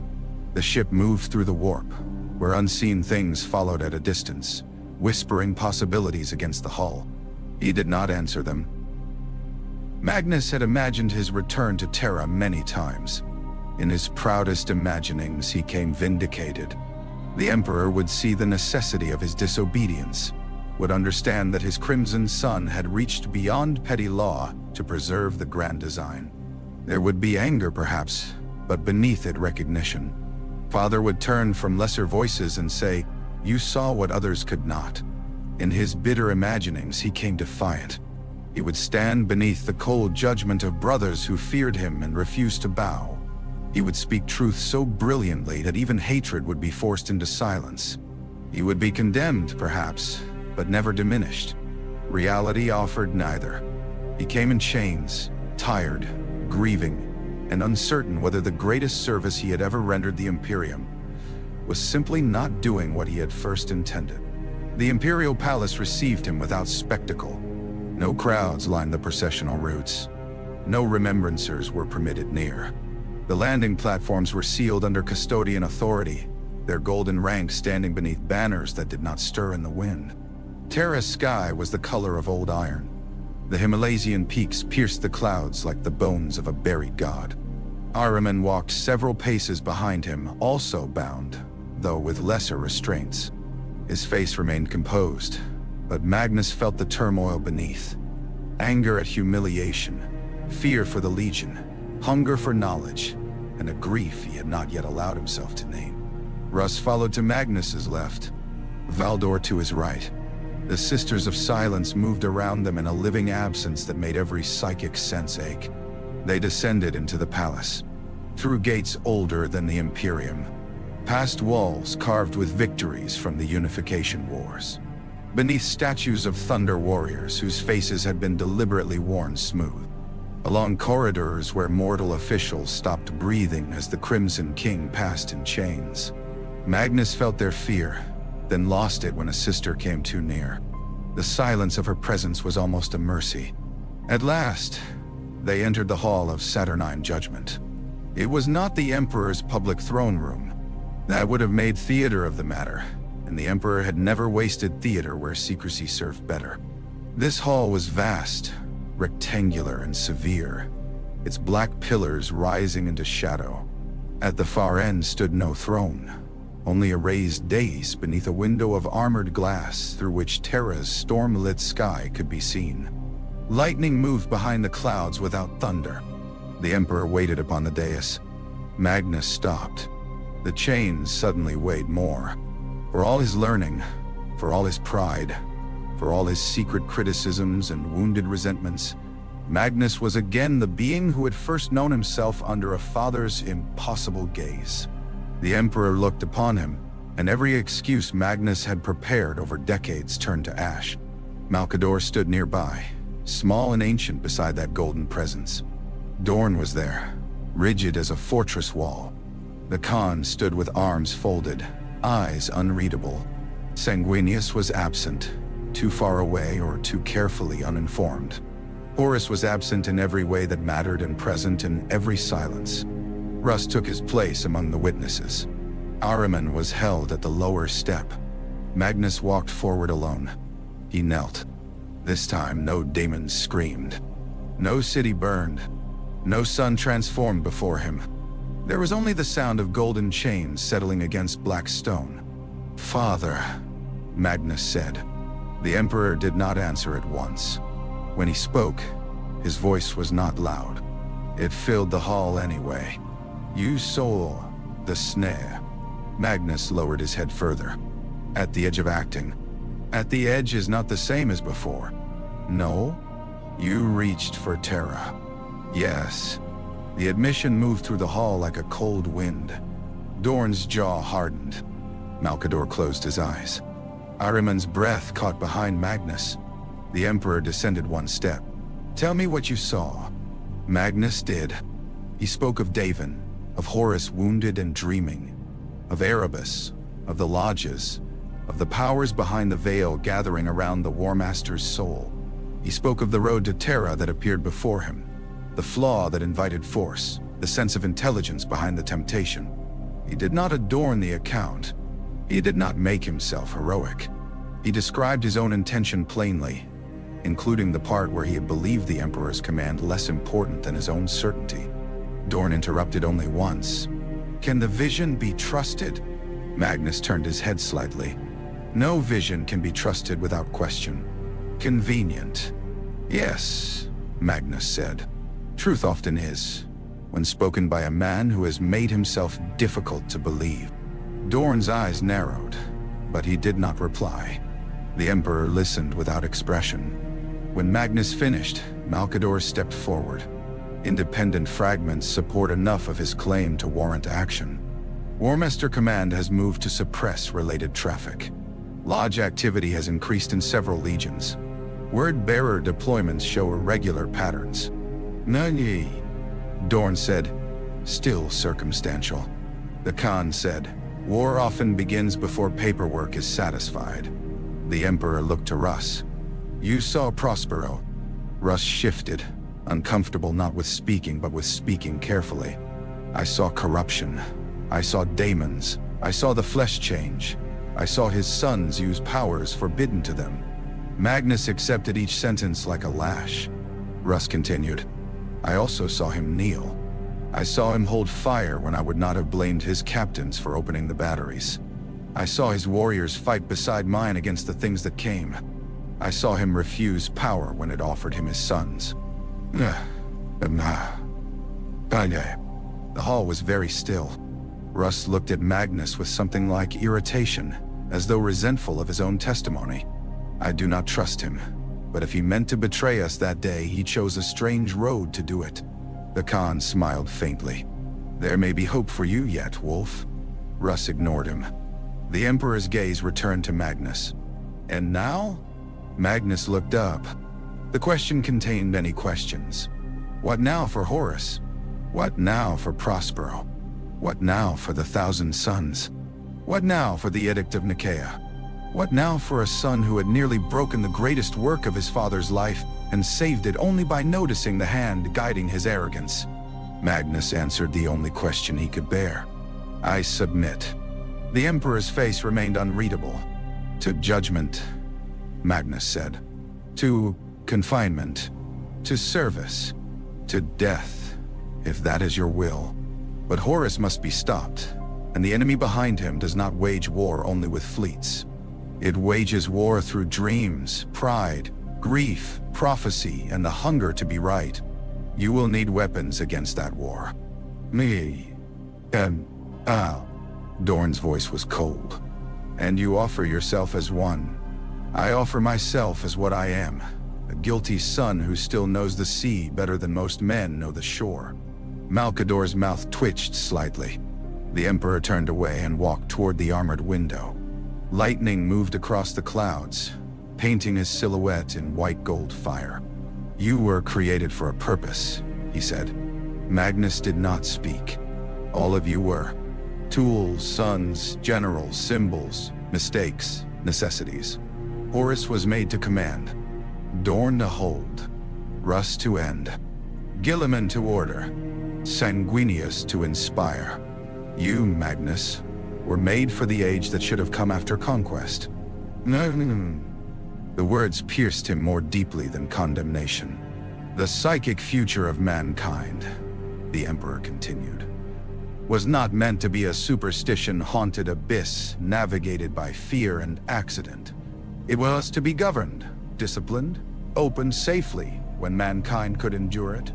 You were meant to help shepherd that dawn. Magnus closed his eye. And I mistook dawn for permission, he said. Yes. The single word broke something in him. The Emperor turned back. The edict stands. Ahriman's head lowered. Magnus had expected it. It still hurt. But the war has changed, the Emperor said. And law without adaptation becomes tomb architecture. Dorn glanced sharply toward him. The Emperor continued. The 1,000 Sons will remain under censure. Their unrestricted practices are ended. Their archives are sealed pending review. Their afflicted will be contained, studied, or granted mercy as required. No warrior of the Akivi Legion will operate without oversight from appointed authority. Magnus bowed his head. Yes. You will remain on Terra. Yes. You will assist Malcador and my chosen in identifying the enemy's psychic operations, tracing corruption, and securing the Webway.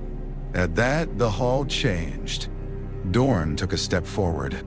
Father, the Emperor raised a hand. Dorn stopped, though the effort was visible. Magnus looked up slowly. The Webway. You know enough to understand what you nearly touched. I know less than I believed. Good. That is the beginning of usefulness. The words were harsh. Magnus cherished them anyway. Ahriman stepped forward despite the custodian hand that moved to restrain him. My Emperor, what of the Legion? The hall's attention turned to him. Ahriman bowed deeply, but his voice did not tremble. If Magnus remains on Terra, the 1,000 Suns require command. They require direction. They require hope. Dorn said, they require chains. Ahriman's eyes flashed. Magnus spoke before anger could become history. Azek. Ahriman lowered his gaze. The Emperor studied him for a long, unsettling moment. You will return to Prospero under watch. You will preserve what can be preserved and surrender what must be surrendered. You will not seek a cure for the flesh change through independent right, bargain, or deep warp operation. Ahriman went very still. Magnus felt his son's soul recoil from the specificity of the command. The Emperor's voice hardened. Do you understand me, Azek Ahriman? Ahriman knelt. I understand. Understanding is not obedience. Ahriman swallowed. I will obey. Magnus wanted to believe him. The Emperor looked to Malkador. Prepare the protocols. The Sigillite inclined his head. The judgment was over, though no one had announced it. Magnus remained kneeling until the Emperor stepped down from the dais and stood before him. For a moment, father and son faced one another at close distance. The Emperor reached out and touched the chains at Magnus's wrists. The locks opened. The restraints fell. Magnus did not rise. The Emperor's hand remained extended, not in forgiveness, not exactly, but in command. Magnus took it. The Emperor drew him to his feet. No one in the hall spoke. In that silence, Magnus understood that loyalty had not restored what arrogance had damaged. It had merely left something standing amid the ruins. Trust, once broken, was not mended by a single correct choice. It would have to be rebuilt with obedience, pain, and perhaps death. The Emperor leaned close enough that only Magnus heard his next words. If you had struck the wards, my son, you would have doomed us. Magnus's voice was almost nothing. I know. No, the Emperor said. You have begun to know. Then he stepped away. The Webway was not a tunnel. That was the first humility. Magnus had known of such roads in fragments. Eldar myths, broken Xenos engines, impossible ruins found beneath dead moons, references hidden in pre-imperial occult mathematics, and the ravings of navigators who had glimpsed smooth darkness between storms. He had imagined pathways, gates, corridors through unreality. He had imagined danger and elegance. He had imagined, because he was Magnus, that imagination approached comprehension. Then the Emperor showed him the human gate beneath Terra, and Magnus felt his pride become a small, embarrassed thing. They descended beyond the palace's known foundations, past sealed vaults, past mechanicum engines that breathed starfire, past ranks of custodians who stood in silence beside doors no mortal official knew existed. Vulcan joined them at the last threshold, immense and solemn, his dark face lined with concern. He greeted Magnus not warmly, not coldly, but with the sorrowful courtesy of a brother attending a funeral before the death had occurred. Magnus, Vulcan said. Brother, I am glad you live. Magnus found no easy answer. So am I, though the matter remains under review. Vulcan's smile was faint and sad. As with all of us, the Emperor opened the final gate. Gold became distance. The road beyond did not lie before them so much as unfold from the permission of his will.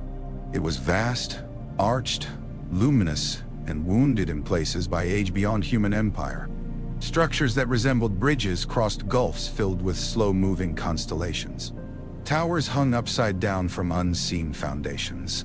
Far away, impossible silhouettes suggested other routes, other civilizations, other doors sealed or broken long before mankind from old Earth's cradle. The human sections were different. They were newer, harsher, built with the Emperor's will and mechanicum genius upon foundations stolen, repaired, or forced into obedience. Golden wards ran through black material like veins of lightning trapped in stone. Machines chanted without sound. Custodians patrolled causeways where no sky existed. Tech priests crawled over stabilizing engines, their mechadendrites trembling with reverent terror. Magnus stopped at the threshold. The Emperor did not look back. "Now you see the size of the thing you nearly broke." Magnus could not speak. He had thought his warning worth any breach. He had imagined wards as barriers between himself and the Emperor, not as the skin of mankind's unborn future.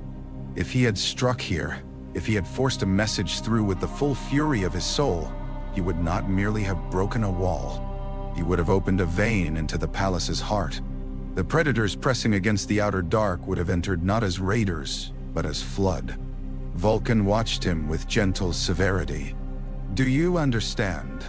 Magnus looked across the golden road. "No," he said, "but more than yesterday." They walked. The Emperor showed him fault lines where ancient alien construction resisted human grafting. He showed him sealed breaches through which whispers still seeped from failed experiments conducted long before the Crusade. He showed him the psychic load carried by the central systems, the delicate balance between material engineering and immaterial denial. Magnus followed, asking fewer questions than he wished, and better ones than he would have asked before Prospero. Malcador observed in silence, occasionally adding a detail, a caution, a history so old it seemed to have been dust before the first city rose. Vulcan asked practical questions about reinforcement, endurance, evacuation, destruction, if necessary. He thought like a maker, but also like a guardian of people rather than systems. Magnus found himself grateful for that. At the seventh span, they encountered the first pressure. The air changed. There was no air, not truly, but the mind insisted upon metaphors or shattered under naked reality. The golden wards along the span flickered. Something beyond the leftward gulf pressed against the barrier, not visible except as distortion. The custodians formed ranks at once. Vulcan's hand went to his hammer. Malcador lifted his staff. Magnus felt it. Not a daemon, not exactly. A probing intelligence, perhaps a fragment, perhaps bait. It tasted of blue fire, broken promises, and laughter hidden inside questions. It brushed the outer ward and withdrew. Brushed again. Testing. The Emperor looked at Magnus. "Describe it." Magnus steadied himself. The old impulse rose. Reach, seize, no. He did not obey it. Instead, he observed from within the permitted frame, accepting the limits placed upon him. "It wants attention," he said. "Most things do. It is not trying to enter. It is trying to make us adjust the barrier in response." Malcador's eyes sharpened. Magnus continued, "If we strengthen the upper harmonic, we weaken the underside. If we pursue the probe, another force strikes elsewhere. It is a child's game played by something ancient." The Emperor's expression did not change. "Counter? Do nothing." Vulcan glanced at him. Magnus almost laughed. "Yes, I know." The Emperor waited. Magnus watched the distortion. It brushed again, more insistently, shaping itself into the suggestion of a flaw, a path, an invitation. He felt his mouth go dry. "Do nothing," he repeated. "Let it spend motion against certainty." The Emperor looked to Malcador. The Sigillite nodded. Agreed. They did nothing. The pressure continued for 17 minutes. Magnus counted every second. At the 18th minute, the probe withdrew, and from far away across the impossible gulf came a sound that might have been amusement or irritation. Vulcan exhaled. "That was victory?" "No," Magnus said. "That was refusing a dance." The Emperor resumed walking. In the days that followed, Magnus was put to work. Not as master, not as savior. As prisoner scholar, chained by oath and surveillance, watched by custodians, limited by null fields, questioned by Malcador until words lost all ornament. He mapped psychic pressures around the Webway. He identified patterns in corrupted astropathic traffic. He reviewed lodge symbols gathered from across the legions, and found in them repetitions that made his blood chill. Serpents, eyes, cups, hands around flames, moons pierced by blades. Human brotherhoods had become doors, and someone had been patiently teaching warriors to open them. Reports arrived. Istvan III burned. Horus had purged his own legion of loyalists, along with elements of the Death Guard, Emperor's children, and World Eaters who would not follow him into treason. The scale of the atrocity struck Terra like a hammer. No one could call Magnus's warning mere witch dream after that. The War Master had rebelled. The impossible had become fact. Magnus read the casualty estimates alone. Then he went to the chamber where he was permitted meditation and broke nothing, though he wanted to break the world. Garviel Loken's name appeared among uncertain dead. Saul Tarvitz confirmed active in resistance until final silence. Loyalist elements fought and died beneath virus bombs and betrayal. Horus had crossed fully into damnation, not as fevered victim alone, but as architect of massacre. Magnus thought of the Lodge vision, and wondered whether any warning could have saved those men once the blade was already in Horus' hand. Malcador found him there. "You blame yourself," the Sigillite said. "I am experienced at it now. Do not become fond of the taste. Guilt can become vanity wearing ashes." Magnus looked at him. "Do you offer comfort to all condemned men?" "Only useful ones." Magnus almost smiled. Malcador came to stand beside him. For a time they watched the lights of Terra through a narrow window. The world below was a storm of industry. Faith before faith had official permission. Fear before fear had a name. "The warning mattered," Malcador said. "Not enough. Enough is a word for poets and tyrants. We deal in margins. I thought better of you than pragmatism." "No, you thought yourself above it." Magnus accepted that blow. Malcador's voice softened by a degree. "Because Horus moved to suppress your messages, we knew where to look. Because you named Erebus, we watched the word bearers. Because you submitted, Russ did not burn Prospero, and your legion did not join the enemy in fury. Because the Webway stands, your father can still choose where to place his strength. You did not save the dead of Istvan III. You may yet save us." Magnus said nothing. Malcador tapped his staff once against the floor. "Dorn prepares for betrayal at Istvan V, though he cannot prevent all that is coming. The Khan has gone hunting for truth along routes Horus expected him to ignore. Guilliman has received enough warning to question perfect coincidences. These are margins. Wars turn on them. None. God. And the Thousand Sons?" Malcador's expression became harder to read. "Contained. Unhappy. Alive. That is not an answer. It is three answers." Magnus turned from the window. "Ahriman?" "Obedient." Magnus stared at him. Malcador sighed. "For now." The words followed Magnus into sleep that night. Ahriman on Prospero stood among sealed libraries and wounded brothers, holding together a legion that had been told its gifts were suspect, its father condemned, its curse uncured, and its future conditional. He obeyed the Emperor's command. He submitted reports. He surrendered artifacts. He cooperated with custodian overseers and endured the presence of Sisters of Silence in the outer courts of Tidska. But obedience did not still his mind. In the ruins of the Western District, Ahriman walked at dusk among workers rebuilding broken arches.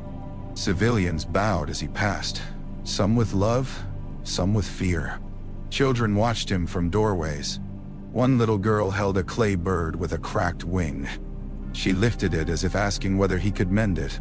He could have mended it with a thought. Instead, he knelt, took the bird gently, and repaired it with his hands using a strip of bonding resin from a mason's kit. It took longer. The result was uglier. The child smiled anyway. That night, Ahriman returned to the sealed vault where the names of the afflicted were recorded. He placed his hand against the door and listened to the stasis hum. No deep rites, the Emperor had commanded. No independent cure, Magnus had commanded. No bargains. Ahriman closed his eyes. Then, show me another way, he whispered. No voice answered. That was what frightened him most. The galaxy began to choose sides before many of its rulers understood there were sides to choose. News traveled badly. It came broken, delayed, contradicted, wrapped in propaganda and denial. On one world, Horus remained the Emperor's beloved son, suppressing a psychic conspiracy. On another, he was already monster, kinslayer, oathbreaker. Expedition fleets received mutually exclusive orders bearing valid seals. Mechanicum forges argued with themselves through Binheric cant, and then began shooting across assembly lines. Astropaths dreamed of brothers killing brothers, and woke to find the dreams already outdated. The warning from Prospero became a weapon in a war of interpretation. Traitor agents called it proof that Magnus had poisoned the Imperium with lies. Loyalist commanders called it evidence that Horus's rebellion had been foretold, and therefore could be resisted. Many heard only the part they already wished to believe. That, Malcador observed, was the trouble with truth. It rarely arrived in a form strong enough to defeat appetite. Yet the margins widened. At Istvain V, disaster still came. Ferrus Manus still burned with wrath and drove hard toward vengeance. Vulcan still marched with sorrow and strength. Korax still moved like a shadow cast by justice. The Loyalists still trusted too many brothers who had already placed knives behind their smiles. The Dropsite massacre still became a wound in Imperial memory, an act so vast in betrayal that language failed around it. But it was not exactly the same. Dorn's quiet warnings and the Khan's irregular intelligence had seeded doubt in certain captains and fleet officers. Some Loyalist vessels held back reserves longer than they otherwise would have. Some Raven Guard extraction routes were prepared before the killing field fully closed. A handful of Iron Hands commanders, furious at what they saw as cowardly caution, survived only because their ships had not descended in the first wave. Salamanders who would have died in orbital confusion found unexpected corridors through the slaughter. It was not enough to save Ferrus. His death reached Terra as a silence before words. When the confirmation came, Dorn left the council chamber without speaking. The Khan struck a pillar hard enough to crack stone. Vulcan's status remained uncertain. His legion shattered. Korax lived, wounded, and withdrawing with the remnants of his sons. The Loyalist legions had been mauled almost beyond comprehension. Magnus received the news in the Webway's outer control sanctum, where he had been tracing a pattern of demonic pressure that corresponded too closely with word-bearer ritual movements to be coincidence. Malcador told him Ferrus was dead. For several moments, Magnus continued looking at the diagram as if the correct response might be hidden among its lines. Ferrus Manus had not loved him. That mattered less than Magnus wished it did. The Gorgon had been harsh, blunt, contemptuous of weakness and impatient with abstraction. He had seen in Magnus too much softness disguised as intellect, too much danger disguised as enlightenment. They had argued more often than they had agreed. Once, after a campaign against a machine cult that had grafted psychers into engines, Ferrus had told Magnus that knowledge without disgust was moral cowardice. Magnus had dismissed him. Now Ferrus was dead, and the galaxy had fewer honest men in it. Who killed him? Magnus asked. Malcador's face was carved from age and exhaustion. Fulgrim. Magnus closed his eye. There were griefs too strange to feel at once. Fulgrim, perfect Phoenician, brother of beauty and excess, blade lifted against Ferrus, Horus against the Emperor, Lorgar against truth, Angron against anything that breathed, Mortarion, Perturabo, Kurtz, Alfarius, perhaps more hidden behind masks within masks. The Brotherhood of the Great Crusade was becoming a feast where every cup was poisoned. Magnus opened his eye and returned to the diagram. Malcador watched him. No comment. If I begin, I will not stop. Then work. So he worked. The war in the material realm became mirrored by the war beneath it. Every traitor advance carried psychic consequence.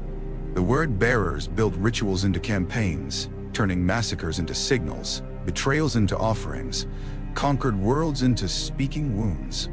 The Emperor's children became resonant with excess that distorted nearby astropathic choirs.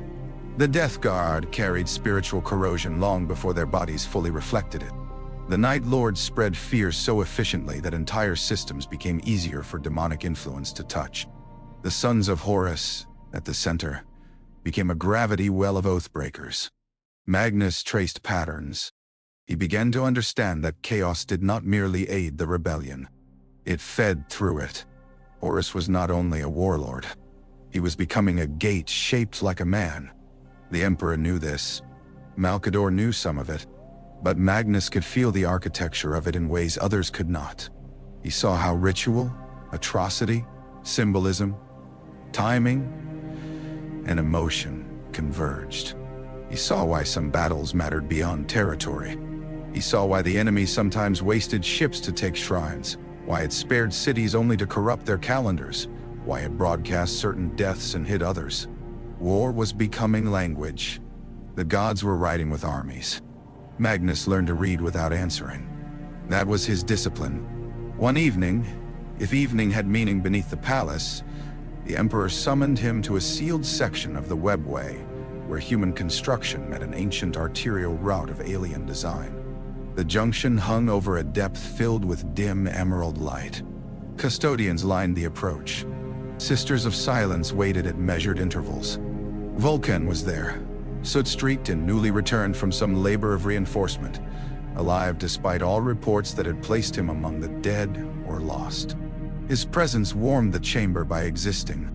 Magnus bowed to him. "Brother, D. I heard uncertain things." "No." Vulcan clasped his shoulder, carefully, as if aware that Magnus stood under watch and judgment. "Most things are uncertain now. I am glad the worst were false." "As am I." The Emperor stood at the junction's edge. "There will be a breach here," he said. Magnus looked to the wards. "There is no breach." "Not yet."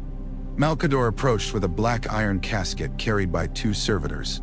"We intercepted a ritual sequence embedded in traitor transmissions. Its target is not Terra directly. It is this junction." Vulcan's expression darkened. "How would they know of it?" The Emperor did not answer. Magnus felt the implication. Somewhere, somehow, the enemy had knowledge. Perhaps from daemons that had seen old roots. Perhaps from corrupted Mechanicum data.die. Perhaps from futures glimpsed and traded. Perhaps from the near breach Magnus had almost caused, whose shape still echoed faintly in the warp. "Show me," Magnus said. Malcador opened the casket. Inside lay fragments of parchment, bone, circuitry, and skin, each inscribed with symbols taken from intercepted cult networks. Magnus studied them without touching. The sequence formed slowly in his mind, then unfolded all at once. He recoiled. Vulcan's hand tightened around his hammer. "What is it?" "Not an opening," Magnus said. "A misdirection. They do not need to break the junction. They need us to believe they can." Malcador's eyes narrowed. "Again?" "Yes, but layered. If we over-fortify this span, we draw power from 3 lesser seals. One of those guards an old maintenance artery. Small, insignificant." The Emperor looked toward the darkness below. Magnus followed his gaze. "Except it leads behind the inner engines." Vulcan cursed softly. Malcador shut the casket. "Counter." Magnus considered. The old pleasure of solving nearly rose in him, but he forced himself past it toward care. "Do not reinforce this junction.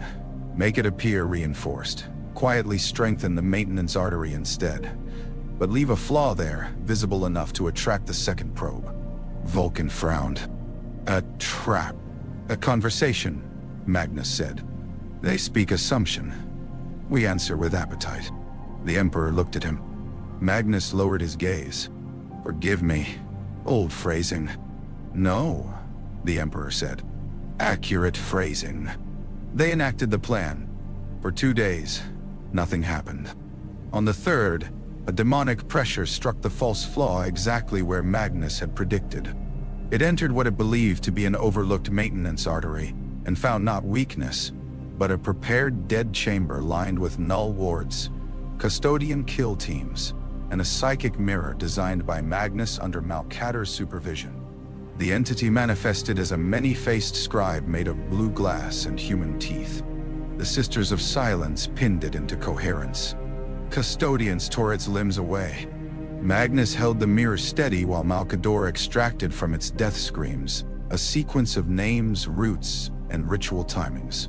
For the first time since the Heresy began, Terra did not merely endure a demonic move. It captured one. The intelligence proved invaluable. 3 cult uprisings were prevented before they began. A traitor-aligned astropathic choir on Luna was exposed. A word-bearer ritual cell hidden among refugee priests was destroyed. Dorn received the report and said only, "Useful." From him, it was almost praise. That night, Magnus stood alone at the observation rail overlooking the golden roads. Alone, of course, meant within sight of 3 custodians and the cold edge of a sister's presence. Still, no one spoke to him. Vulcan joined him. "You did well," the salamander said. Magnus looked at the road. "I did not reach where I should not. This is the measure of excellence now. For some men, not striking is harder than striking." Russ said something similar, though less kindly. Vulcan smiled. He would. They watched a patrol move across a distant bridge, their golden armor tiny against immensity. Vulcan said, "Do you believe Horus can be saved?" The question should have been expected. It still hurt. Magnus considered lying, then found he lacked the energy. "No." Vulcan's face tightened. "I believe he might have been," Magnus said. "On Davin. Before. When? At the first whisper, perhaps. But now? After Istvan? After Ferris? Whatever remains of our brother sits inside a fortress built from his own choices. To save him, one would have to tear down the fortress without killing the man inside. Nah. And can Father do that?" Magnus remembered Horus in the vision, fevered and proud, wounded and hungry for a truth that would make him greater than obedience. "I do not know." Vulcan accepted that with pain. Magnus looked at him. "Do you?" "I hope." "That was not the question. For me it is." Magnus felt, unexpectedly, shame. Not the grand shame of judgment, but a smaller, cleaner thing. Vulcan had always carried compassion as if it were armor, not weakness. Magnus had thought him simple for it once. How many brothers had he misunderstood because their wisdom did not resemble his own? The golden road hummed. Somewhere far above, the palace prepared for a siege that had not yet arrived. Dorn turned walls into arguments against death. Malcador wove secrets through secrets. The Khan moved in the void, pursued by lies. Guilliman fought to understand why the galaxy had become a locked room with no clear door. Sanguinius flew toward destiny with wings that made men believe in beauty, even as beauty failed to save them. Russ hunted traitors and perhaps, in some cold place inside himself, reconsidered the difference between execution and judgment. And Magnus, who had once wanted to enlighten mankind, learned silence beside the road he had nearly destroyed. Horus learned to hate the margin Magnus had made. Not at first. At first, he dismissed it as inconvenience. The Crimson King had hesitated at the wrong moment, seen too much of the hook beneath the bait, and chosen the slow road. Irritating, costly, but wars were not undone by one brother's fit of conscience. Horus still had legions. He still had the lodges. He still had the hatred of humiliated sons, the ambition of overlooked generals, the wounds father had made and called design. He still had gods whispering behind him with voices like crowns. Then the consequences gathered. Prospero did not burn. The 1,000 Suns did not flee into damnation. The Webway did not rupture. Russ did not arrive at Terra with his legion bled by a war of annihilation against the FEV. The custodes did not vanish by the thousands into an emergency beneath the palace. The Emperor did not sit chained from the beginning to a disaster Magnus had made. Malcador's networks did not spend their first strength hiding the scale of that disaster. Dorne began fortifying earlier. The Khan doubted sooner. Guilliman received enough uncertainty to slow certain traps. Word-bearer cells found watchers already waiting in places that should have been blind. Margins. Horus stood aboard the Vengeful Spirit and stared at a hololithic map of the war. The chamber was dark by choice. Once, he had preferred command decks bright with disciplined clarity. Every officer proud to work under his eye. Every display a promise that human reason could conquer distance. Now the light irritated him. Shadows made the whispers easier to distinguish. The Strategium's old Luna Wolves banners had been replaced or altered, their symbols sharpened into the new language of the sons of Horus. Serpents. Eyes. The eight-pointed wound that some still pretended was merely a mark of rebellion. Erebus stood nearby, hands folded, face serene in the manner Horus had come to despise. Lorgar watched from the far side of the table, golden and crimson, his eyes filled with devotion so intense it resembled fever. Tarabo's projection flickered in iron-blue silence. Fulgrim was absent, though his laughter had haunted the previous council transmission. Mortarion had sent only terse confirmations. Angron had sent casualty numbers and demands for the next enemy. Alfarius had sent 3 contradictory reports, all probably useful, all certainly irritating. Horus pointed to Terra. The palace is preparing too quickly. Erebus inclined his head. The warning accelerated some measures. The warning should have damned Magnus. It nearly did. Nearly is a word for failures trying to sound philosophical. Lorgar's gaze moved from Erebus to Horus. Magnus was always proud, but not faithless. We relied on him mistaking pride for destiny. Me. He has done so all his life, Erebus said. Horus turned on him. And yet... Erebus bowed slightly.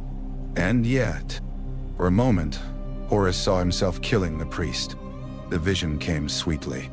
Worldbreaker in his hands. Erebus' skull breaking like a cup. Silence afterward. Gratitude from every honest part of himself that still existed. But Erebus was useful. Horus had learned to preserve useful things until the proper moment. Can he be turned? Horus asked. Lorgar answered before Erebus could. Not by the same road. Horus looked at him. The word bearer Primar came closer to the map. Magnus has seen the hook. Offer him vindication now and he will smell the trap. Offer him power and he will refuse because refusal has become his penance.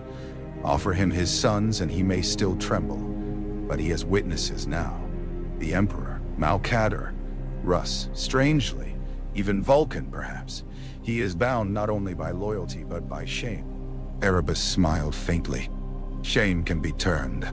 Yes, Lorgar said, but not rushed. Horus studied the red icon marking Terra. In another life, perhaps Magnus would have shattered the wards, ruined the Emperor's secret work, been condemned by Russ, and come howling into the arms of those who promised understanding. In another life, the 1,000 Sons would have become a legion of sorcerers, burning with grievance, their father remade into something splendid and monstrous. In another life, the siege of Terra would begin with father already half buried beneath his own failed dream. But history had swerved. Only slightly. Enough to anger gods. Horus could feel their displeasure moving through him like weather through a wounded tower. Cornyn cared little for the method, only that blood continued. Nurgle waited with patient fondness for all structures to rot. Slaanesh delighted in every fracture of brotherhood, every indulgence of grief and pride. But Tzeentch's laughter had changed. It was not absent, never absent. Yet it had become sharper, more amused than satisfied, like a player intrigued by an unexpected move. That unsettled Horus more than rage would have. What does the architect say? He asked, hating the title as he spoke it. Erebus lowered his eyes. That no thread is lost, only rewoven. Speak plainly, or be silent. Lorgar answered softly. Magnus remaining loyal does not save the Imperium. It changes where the wound must be opened.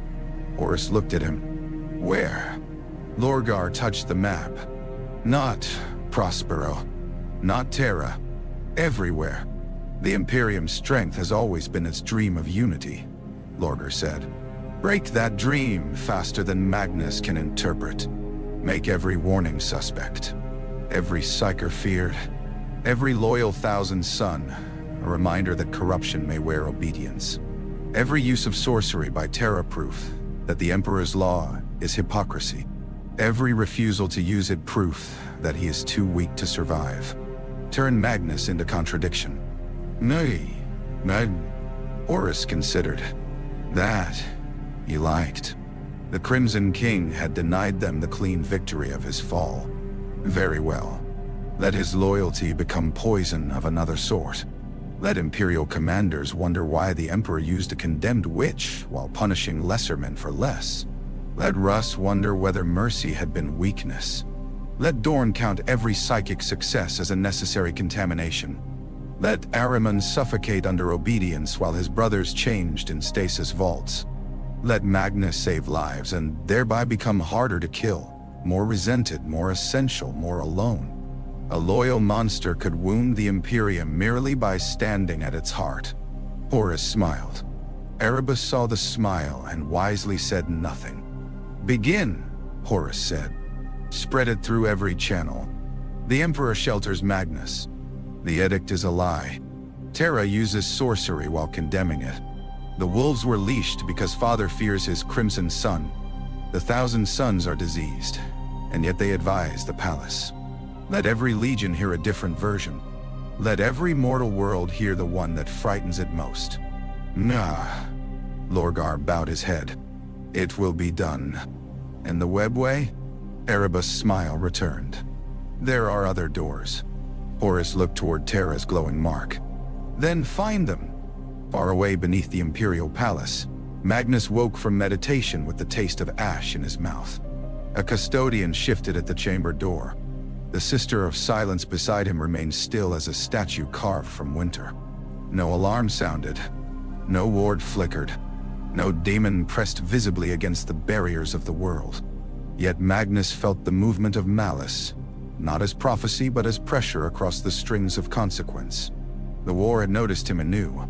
He rose and crossed to the narrow writing desk Malkador had permitted him. Upon it lay reports, intercepted fragments, casualty rolls, and a single blank sheet of heavy paper. For a long time he stood over that emptiness.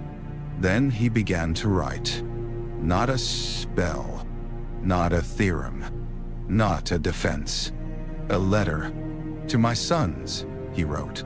The words stopped him. He could command them. He could instruct them. He could warn them against pride, against bargains, against the hungry mercy of things beyond the veil. He could tell Ahriman not to seek forbidden cures. He could tell Phocis Takar that restraint was not cowardice.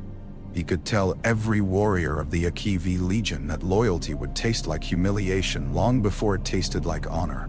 But beneath all that, there was only the truth. To my sons, he wrote again, I failed you when I mistook concealment for protection. I failed you when I taught you that our gifts made us wiser than fear. I failed you when I loved you enough to save you by means I did not understand, and then called the result mastery. His hand paused. Outside the chamber, the palace breathed with war preparations. Armies drilled. Forges screamed. Astropaths died in service. Dorn built walls against the end of history. The Emperor labored beneath burdens no son fully knew. Horus crossed the stars with betrayal at his back and gods in his shadow. Magnus continued, I will not ask you to trust that I can mend all things. I cannot. I will not promise that loyalty will spare us pain. It will not. I will not tell you the Imperium will love us if we obey. It may never. But there is a difference between being feared for what we are and becoming what fear names us. Hold that difference. Guard it more fiercely than any library, any right, any pride. He thought of Sobek asking for death while still himself. He thought of Ahriman's eyes in the stasis vault. He thought of Russ gripping his arm and saying, "Do not." He thought of Father's voice, "You have begun to know." Magnus wrote until the lamps burned low. When he finished, he sealed the letter not with sorcery but with wax. It seemed an absurdly small act. Perhaps that was why it mattered. At dawn, or what passed for dawn beneath the palace, Malcador arrived to escort him back to the Webway. The Sigillite looked at the sealed letter on the desk. "For Prospero." "Yes, I will have it sent, unaltered." Malcador's brows lifted. "You are in no position to demand." "No," Magnus said. "I am asking." The old man studied him, then took the letter. "That is new. I am attempting several new things." "Humility?" "Moderation first. Humility may require more practice." Malcador smiled thinly. "Come, your father has need of you." "Nay." Magnus followed him into the corridor. The palace around them was no longer merely the seat of empire. It had become the heart of a storm gathering from every broken oath in the galaxy. Servants hurried with pale faces. Custodians stood at sealed intersections. Somewhere distant, a choir screamed a message into the warp and did not survive the sending. Every stone seemed to know that Horus was coming, though he was still far away. Magnus walked through it all, not as a forgiven son, nor as a trusted brother, nor as the shining scholar king he had once believed himself to be. He walked as a warning that had learned to speak before becoming catastrophe. In the Webway, the Emperor waited beside the Golden Road. Magnus bowed. The Emperor looked at him for a long moment. "There is pressure along the lower spans. A feint, perhaps?" Magnus stepped to the instruments, feeling the restrained hum of immense systems, the watching eyes of custodians, the cold absence of the sisters, the distant hunger of gods who had not abandoned their designs. Once he would have reached first and questioned later. Now he listened. The pressure moved like a hand testing a lock. Magnus did nothing. Waited, watched, learned. And when at last the hidden pattern showed itself, he lifted his hand only as far as needed, spoke only the words required, and placed one careful stone in the path of damnation. It was not glorious. It did not redeem him. It did not save Ferris, or Istvan, or the dead of Prospero, or the sun sealed in stasis beneath a wounded city. But the barrier held. For that hour, it held. And in a war where gods wagered with civilizations and brothers, murdered brothers beneath banners of truth, an hour was not nothing. Magnus the Red stood beside the Emperor's unfinished dream, loyal, condemned, necessary, and afraid. For the first time in his life, fear did not shame him. It taught him where to be careful. The Golden Road burned on into the dark.